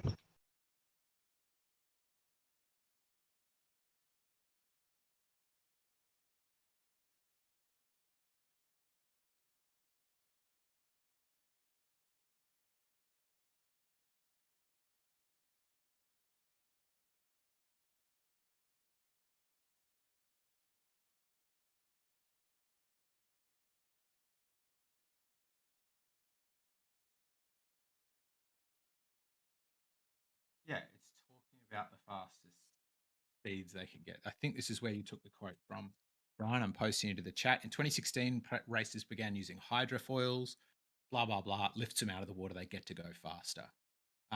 Compared to the last race, speeds on such boats will increase 10 knots in what is known as a crossed or reaching winds, and boats will be able to maintain average speeds of 30 knots, 34 miles per hour, or 55 kilometers an hour for several hours at a time. So they'll be able to maintain these. What they're saying is, in the best situation, right, with the strongest crossed winds, they might be able to maintain these speed for several hours at a time. That several hours at a time to me is clearly saying they're not maintaining that speed for the entire race. They don't start off on a calm day in a harbour and go bang straight up to 30 miles an hour, 34 miles an hour, or 30 knots and just zip around the globe in that fashion. I understand that, but wouldn't you think? Don't you think a world record pace would be a little faster than that? But that's what you're saying. Don't you reckon a world record pace? I don't know. I've never, my sailing has been on lumbering shitty boats. I don't know where you're basing that on. It just seems like you're saying by my record. Okay, well, all right. Good enough. Let's use common sense. So let's say that that their pace for 12 hours was that 34 miles you're talking about, and for the rest of the time it was zero, dude. That would average it out at 17 miles an hour. So I'm asking you to apply some common sense, dude. 22 miles an hour as a world record pace is not. It's not practical, man. I mean, it goes against. I mean, I can't think myself that fucking, defensive to try and defend that, or at least acknowledge the claims they make as far as in the world records and all that, or they're questionable. It sounds like your argument is based only on incredulity, though. Like that doesn't seem right. It sounds like is the majority of the argument. Not, I calculated this and I found them going from here to here and that doesn't match up. It just like, it looks like they're going faster than 34 knots. And I'm going to assume that they're traveling at roughly 34 knots the entire race. And if I assume those things, which seem reasonable to me, then they're traveling faster. But none of those seem to me like very robust. Bro, I just assumed that they stood still for their world record fucking race I just assumed, okay, if you want to do the math, if they do that pace that they're saying they could do for hours, and then they stood still for fucking for 8 of them hours, that'd be 22 miles an hour. They'd have to be going 0 for 8 of them hours, and then the average pace they say they could maintain for hours, the rest to do the math for 22 miles an hour over 24 hours, and use 12 hours of the average and good conditions. And remember, we're talking about the world record pace, so that's not even reasonable. What's the final distance they cover? 596 miles. Right. So they'd be going slightly faster than that. That would 22 miles an hour for 24 hours would get you 528 miles. So it's going to get you mostly there, going about right. So going about half speed for most of the time, and then sometimes getting up to that very high speed is going to get no, you can't just claim that. Do the math. That you're still wrong. Okay, sure. No. Okay. If you do half that and you do 17 miles an hour, you'd only have a few hours of doing of that top speed. And once again, this is a world record pace. But if you can't at least concede that that it's questionable, you know, then man, I don't see how we're even talking if you don't see that it's at least worth looking into here. I mean, it seems well within what they're claiming. So are you going for the whole thing? It sounds like you're just doing one leg of the Venn diagram.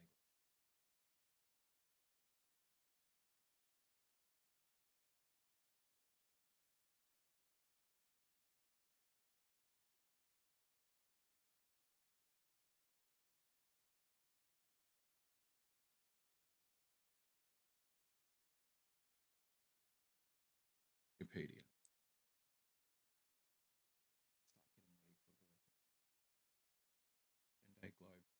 Wikipedia.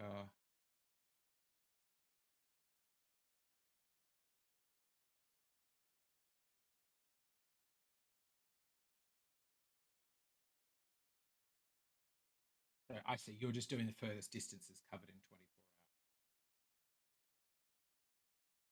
hours. Oh yeah, I'm finding they're well within that bandwidth that you just gave. If you said they're going half speed. Okay, I just did the math. I just did the math. If they went that average that they're claiming, okay, nothing world record about it, just that good average they're talking about for 3/4 of the race, okay, then for 8 hours they went 0, like they just come to a dead stop. They would tie that record.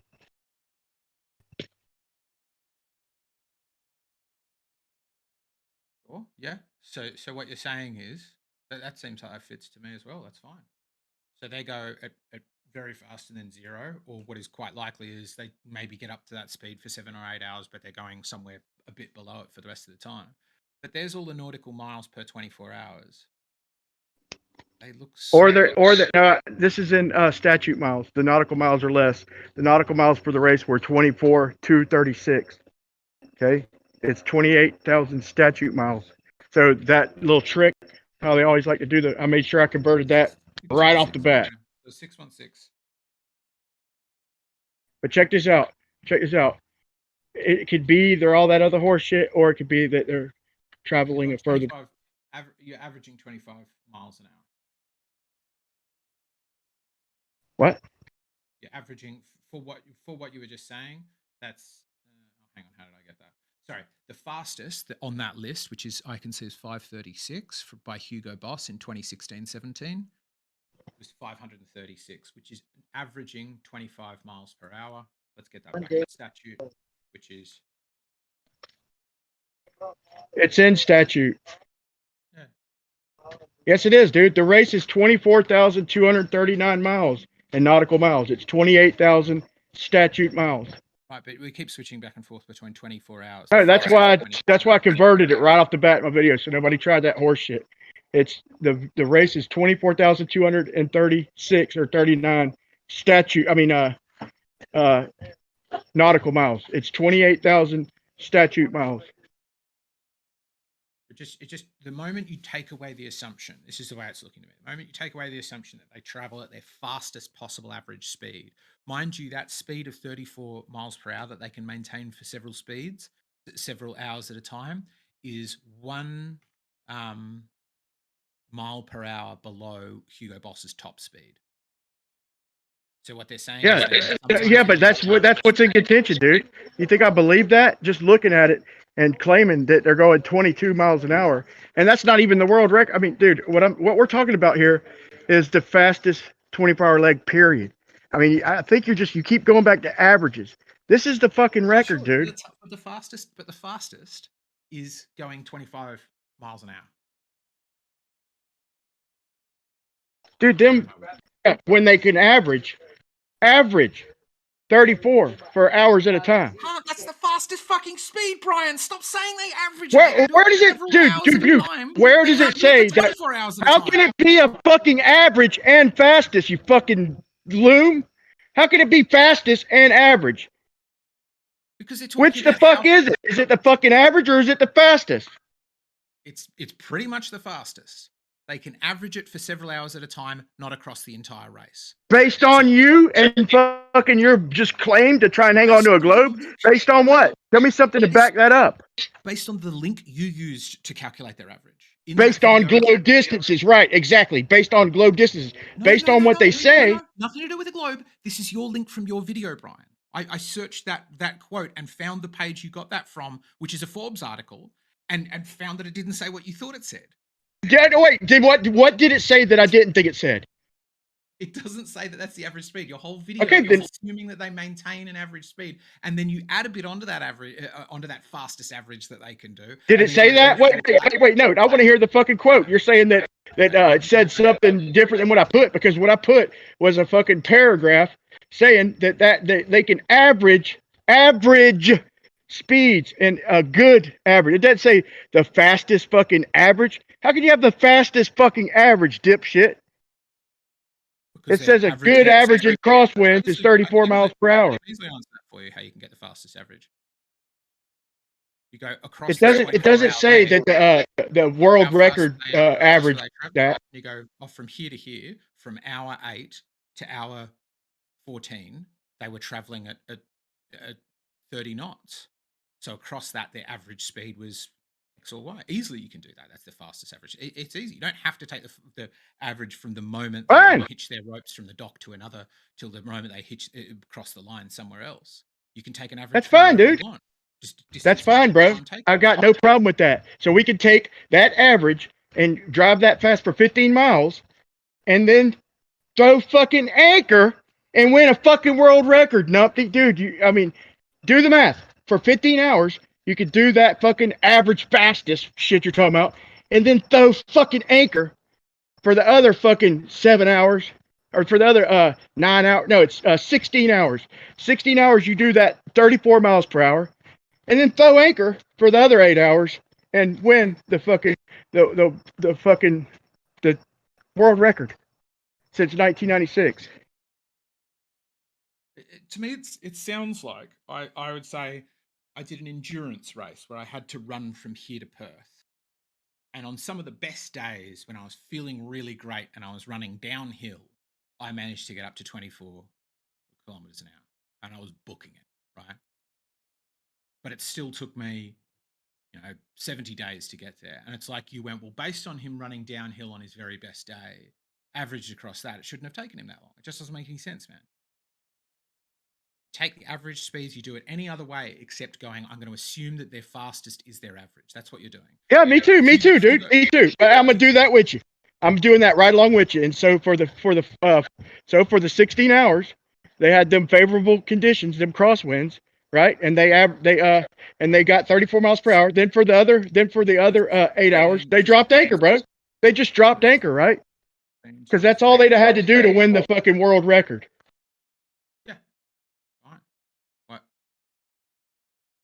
And what you're assuming is that they did the entire distance at the top speed still, right? Because if they're stopping... No, what I'm assuming is that is the world record 24-hour leg, is what it said. That's the fastest recorded 24-hour leg was 500 blah, blah, as of 2017 anyway. So like I said, we can just assume that they did that average, that fastest average for 16 hours, for some consistent wins. and they got the average. It said they could do it for hours on end. Okay, and then through anchor for the other 8 hours, and they got the record. Just fucking sitting there twiddling their thumbs, fishing, bottom fishing for 8 hours, but then doing that speed they say they can maintain for in favorable conditions or crosswinds. But I still want proof that tailwinds aren't faster, and you could be right on that. But I would like to see that if you could find anything to back that up. Call it when you're going straight downwind. I forget.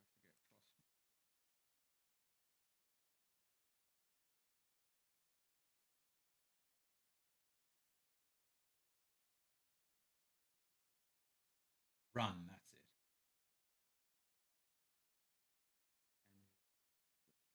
Crosswind sailing is called.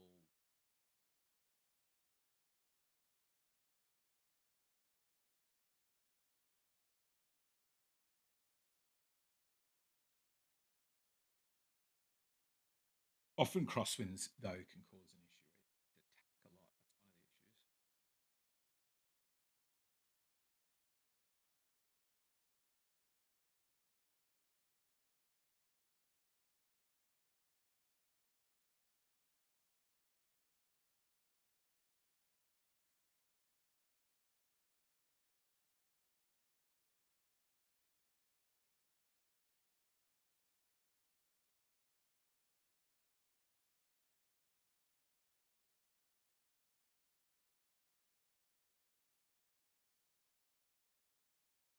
Yeah, I was wrong. It's 15.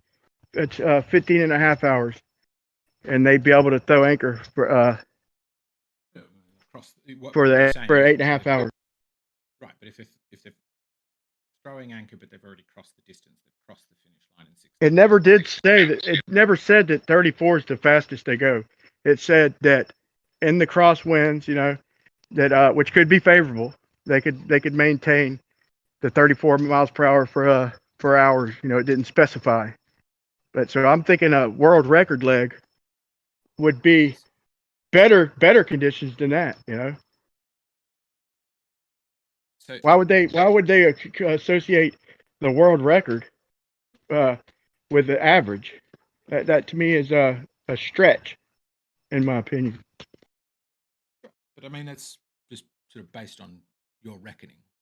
Our reckoning as non-sailors who haven't done anything like this. What it's basically saying, if I'm a Glober, or if I'm going to go by them, I'm going to say that, okay, so the world record was 22 hours maintained. And then in the next fucking page, or the next article over, saying that we can maintain 34 miles per hour for hours at a time. Maybe not 24 hours, but for hours at a time, we can maintain a speed of 34 miles per hour. But then show me a fucking world record since 1996 to 2017 being 22 miles an hour. That's counterintuitive, man, at the very least, in my book.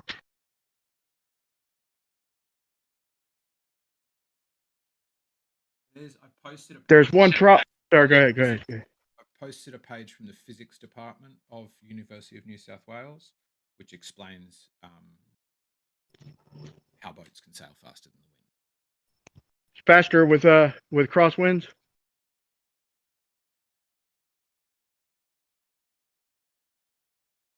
I don't really hold. You know, I'll concede that if you found it. I won't argue that.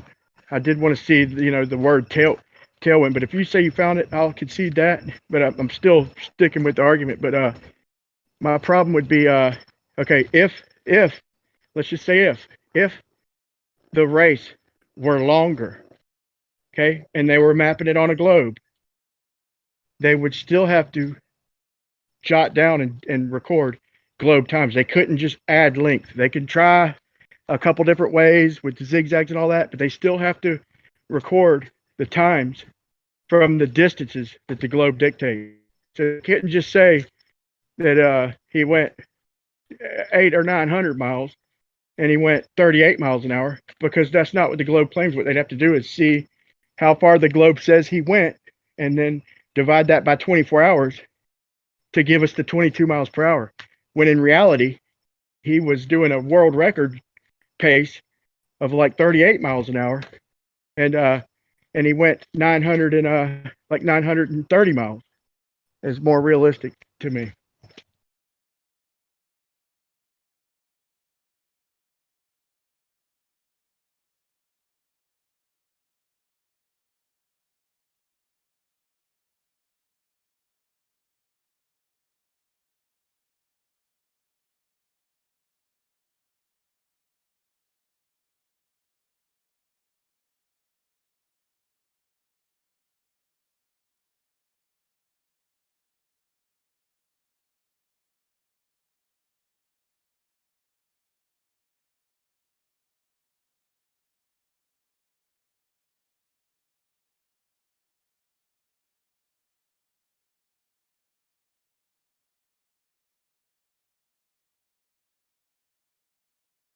This is saying crosswind, due crosswind, like 90 degrees is the fastest you can sail on a boat. So 90-degree crosswinds, that's your best. That's the best pace.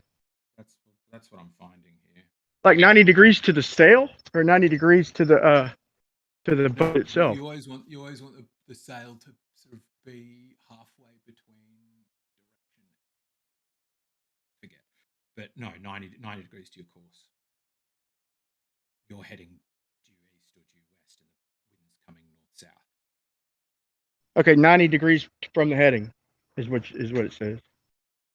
Is that it? Heading is where you're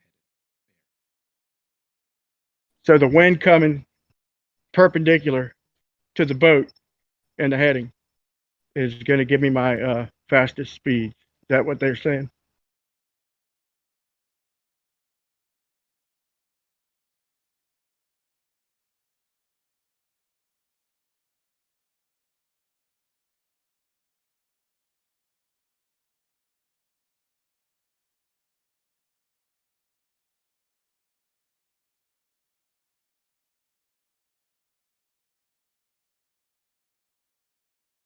Dude, you should see them in this race, dude. They're fucking booking, right?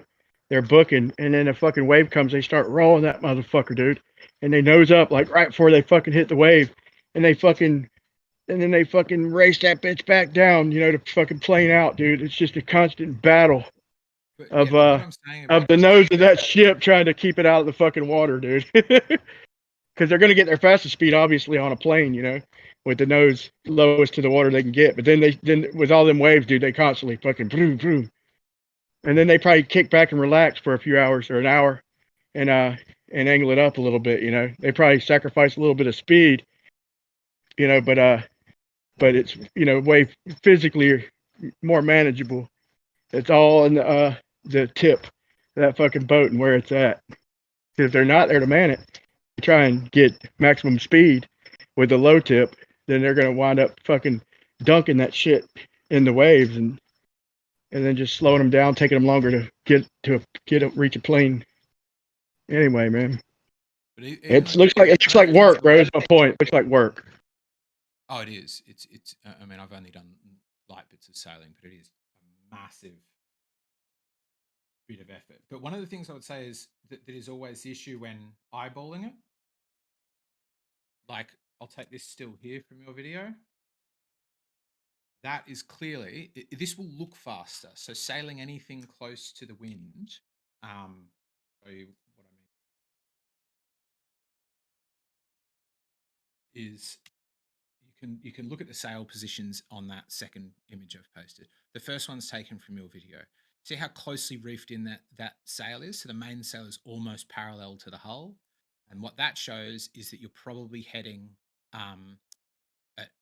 quite close to the wind, right? And you're going to have to tack. You're going to have to zigzag back and forth because you. They don't tell you though. I mean, they don't come out and.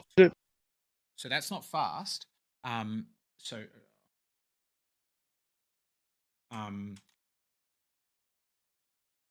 there we go. I'm wondering why they don't just come out and say it. You know, this is the fucking angle, perpendicular to the boat or whatever degree. You know, why don't they just come out and tell us, you know, straight up the best fucking angles based on our heading or based on the boat itself? And you just learn to sail, and they do. So that looks like that. I've been on my share of sailboats, man. Don't get me wrong, and I've been on the water my whole entire life. I've been out on the ocean more times than I can even count. Probably.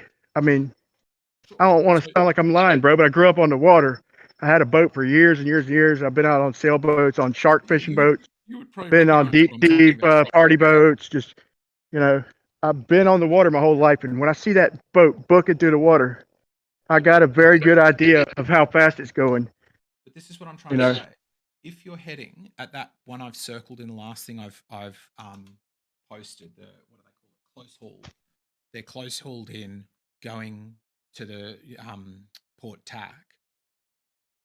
They've got the sail reefed in. That's actually a relatively slow way to sail, but you're going dead against the wind and the waves are being pushed towards you. Quite often the tops of the waves are being pushed towards you. So it feels really fast, even though it might not be very fast.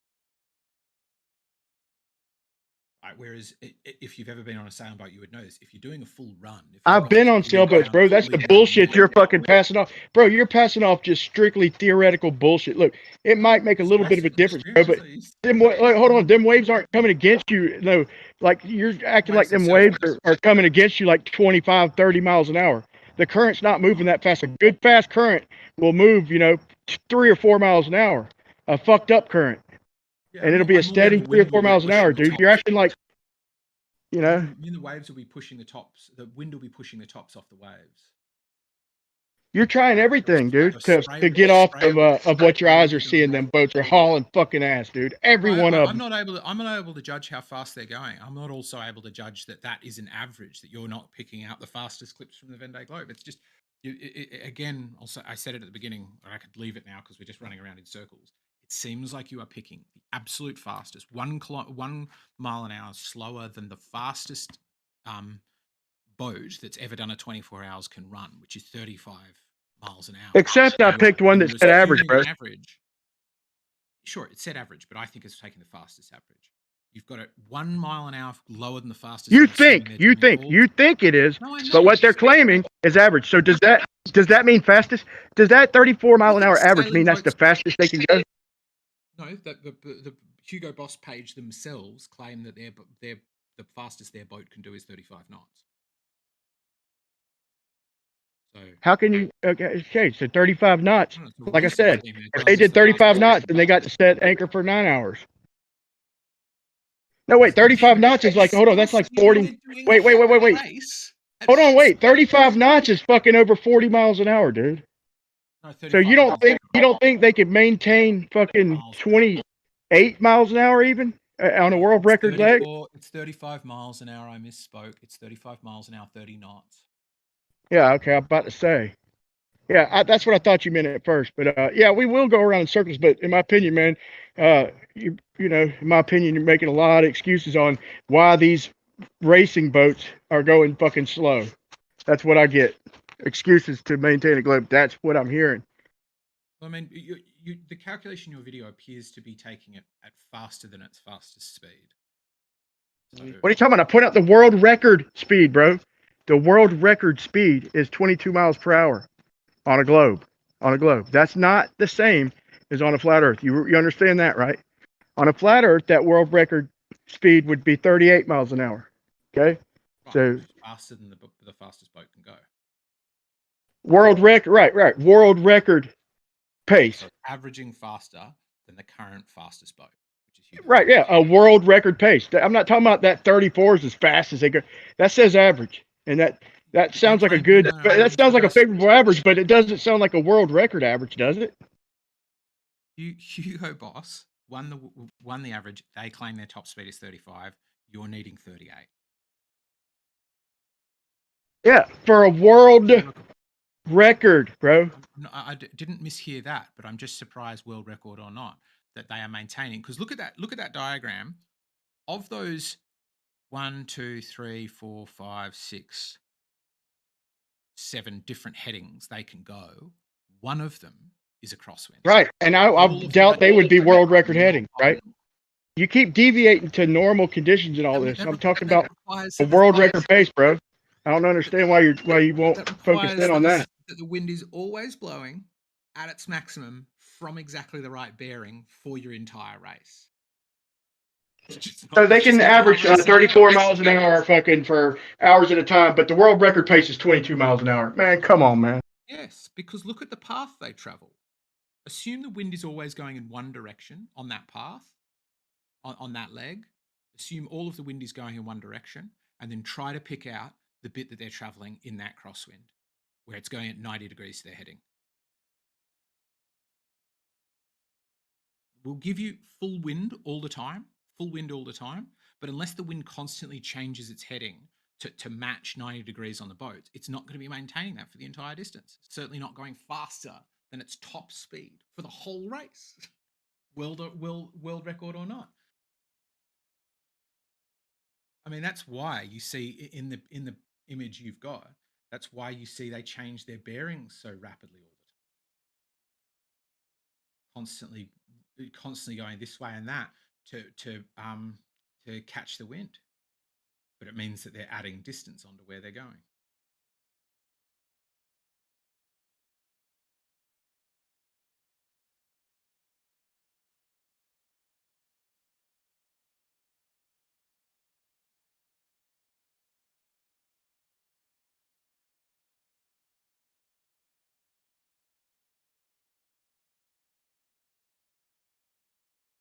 So this one, taken again from your video, they're heading due south. My understanding is prevailing winds would be pretty good for that section because they typically go, around east-west, right? So that'd be great for that section.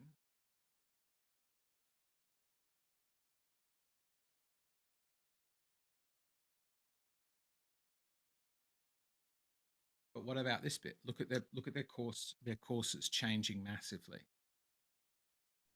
Right? That world record lag, what it would. Right, but sometimes you're heading south, sometimes you're heading east. Why don't we just hypothetically turn now and start blowing north?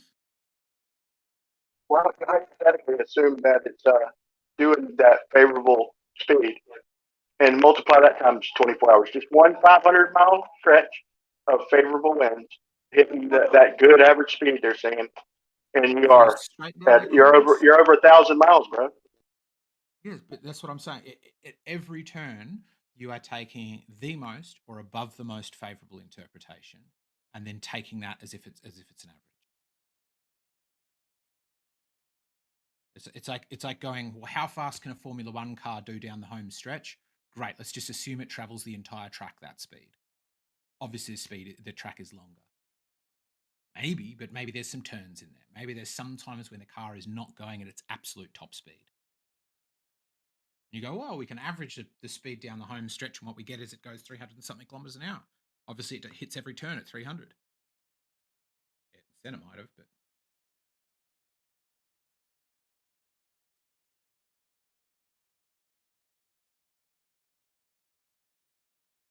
I travel to the farm each weekend. On the motorway, I get up to 120. If I travel the whole way there at 120, farm is thousands of kilometers away.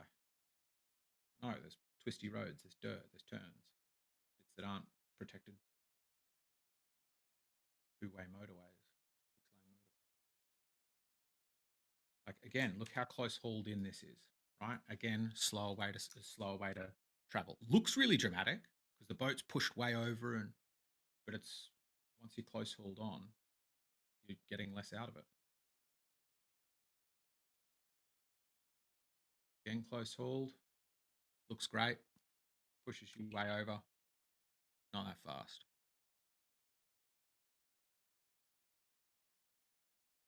Actually, that second one might not be that close hauled. That might be closer to a dead crosswind. But you can also tell, like one of the telltales to me of when they're struggling to get wind is see how on the south leg, the photo of the screen cap I've posted at 8 minutes past the hour, see how they're all almost in a line, and then see how on the next one I've posted, they're zigging when they're going east, they're zigging and zagging all over the place. That zigging and zagging is usually a good indication that they're heading upwind or they're trying to get better wind. They're kilometers apart, so they're not trying to get out of one another's wind there. they've just got to deal with the fact that if winds aren't favourable, you've got to do a bunch of funky stuff to,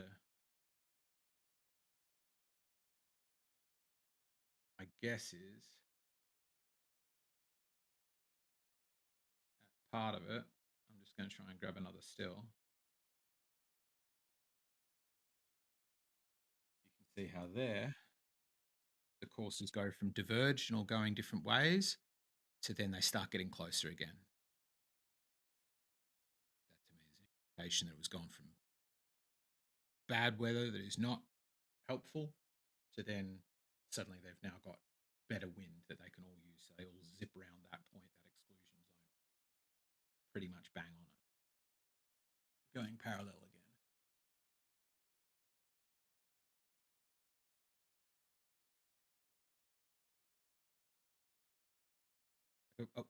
What of any race, particularly one that goes 24 hours, yachts, like, except for planes maybe? Oh no, planes even struggle with it. What travels at a constant speed? Runners go up hills, cyclists go up and down them, cars go around corners.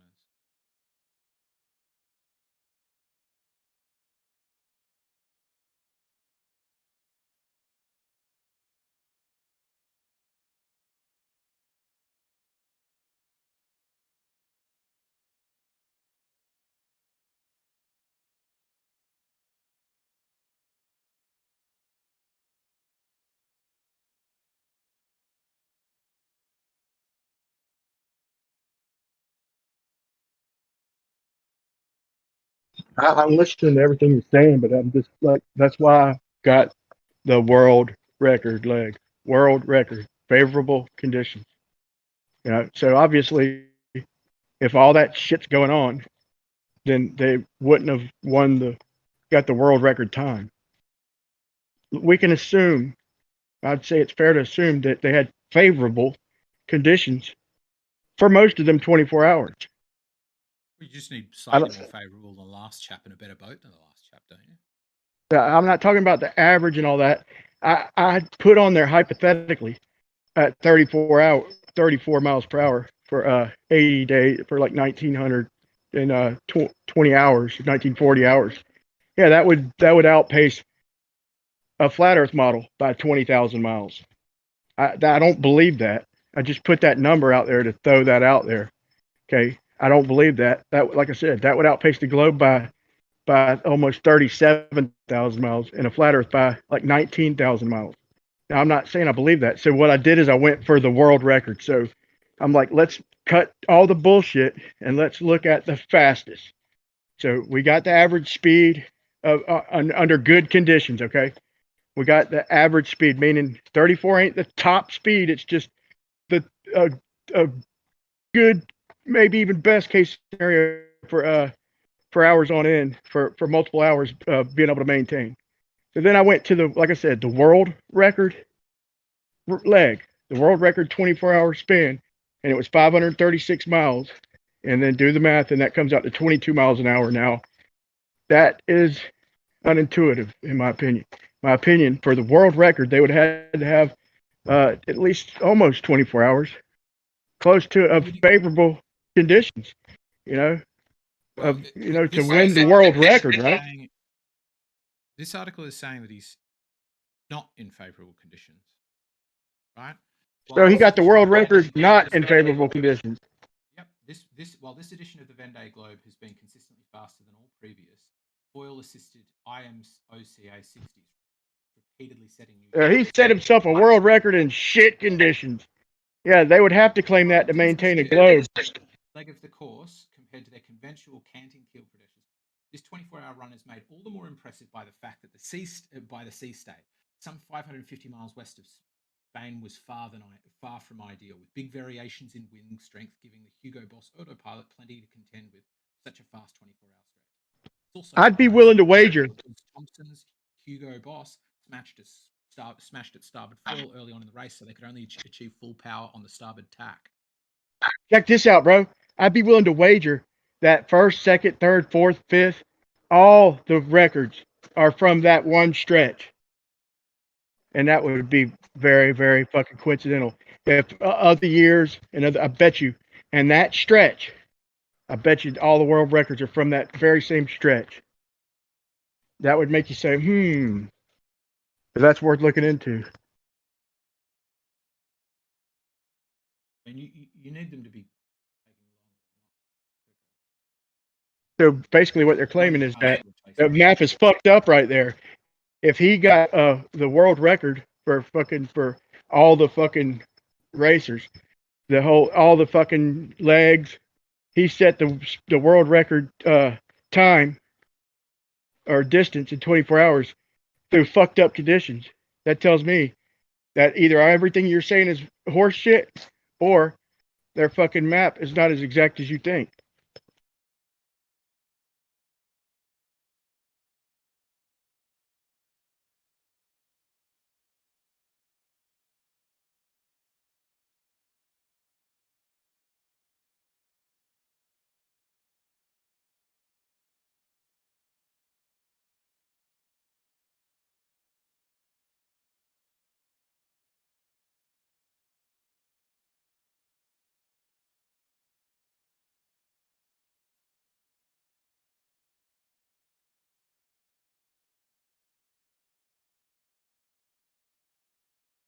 Doing it somewhere.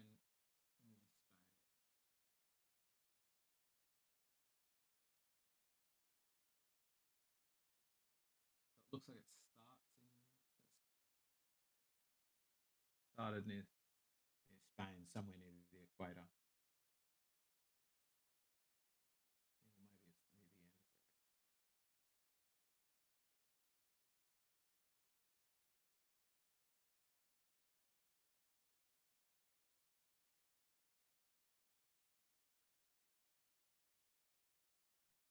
I'd go a step further and say that they use the Vandy Globe times distances and time to help with their GPS and their fucking Loran and all that shit to spread out the fucking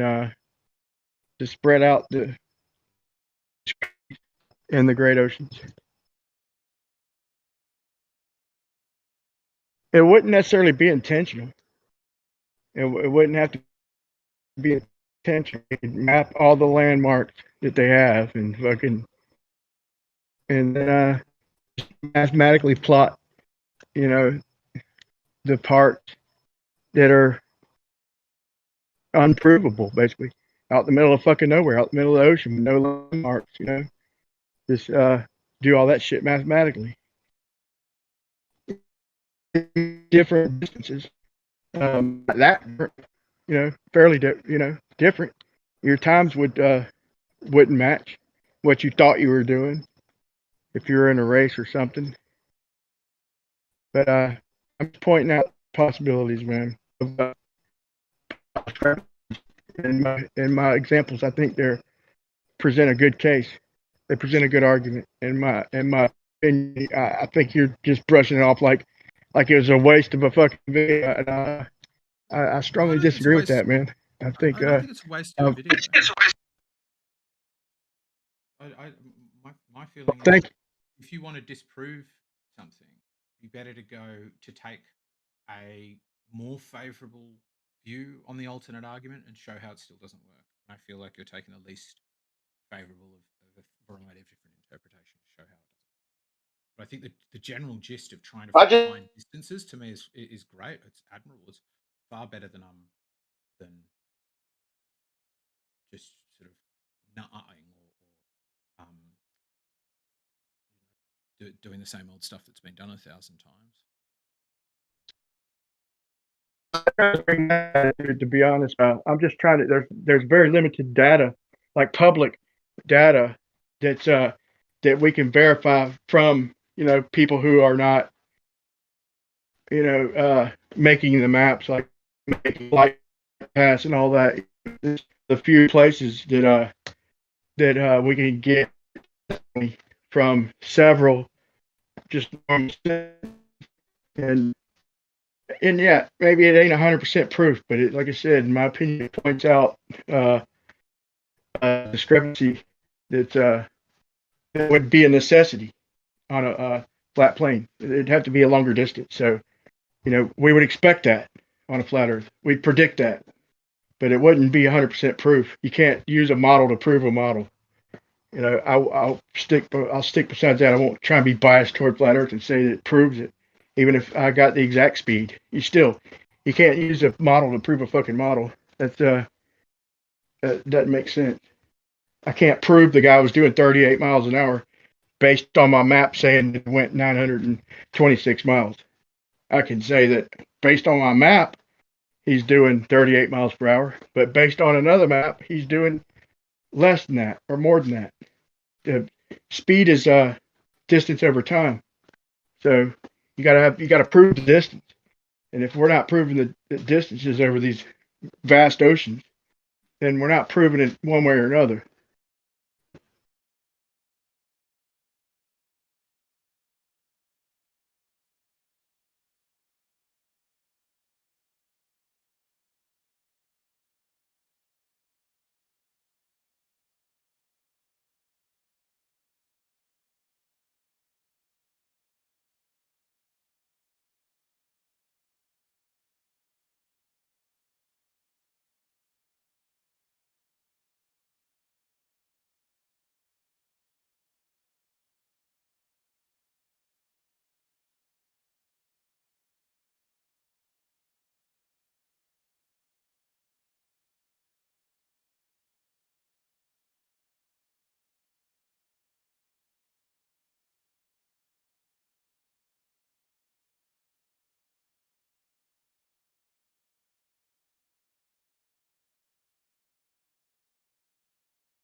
Are you all alone again?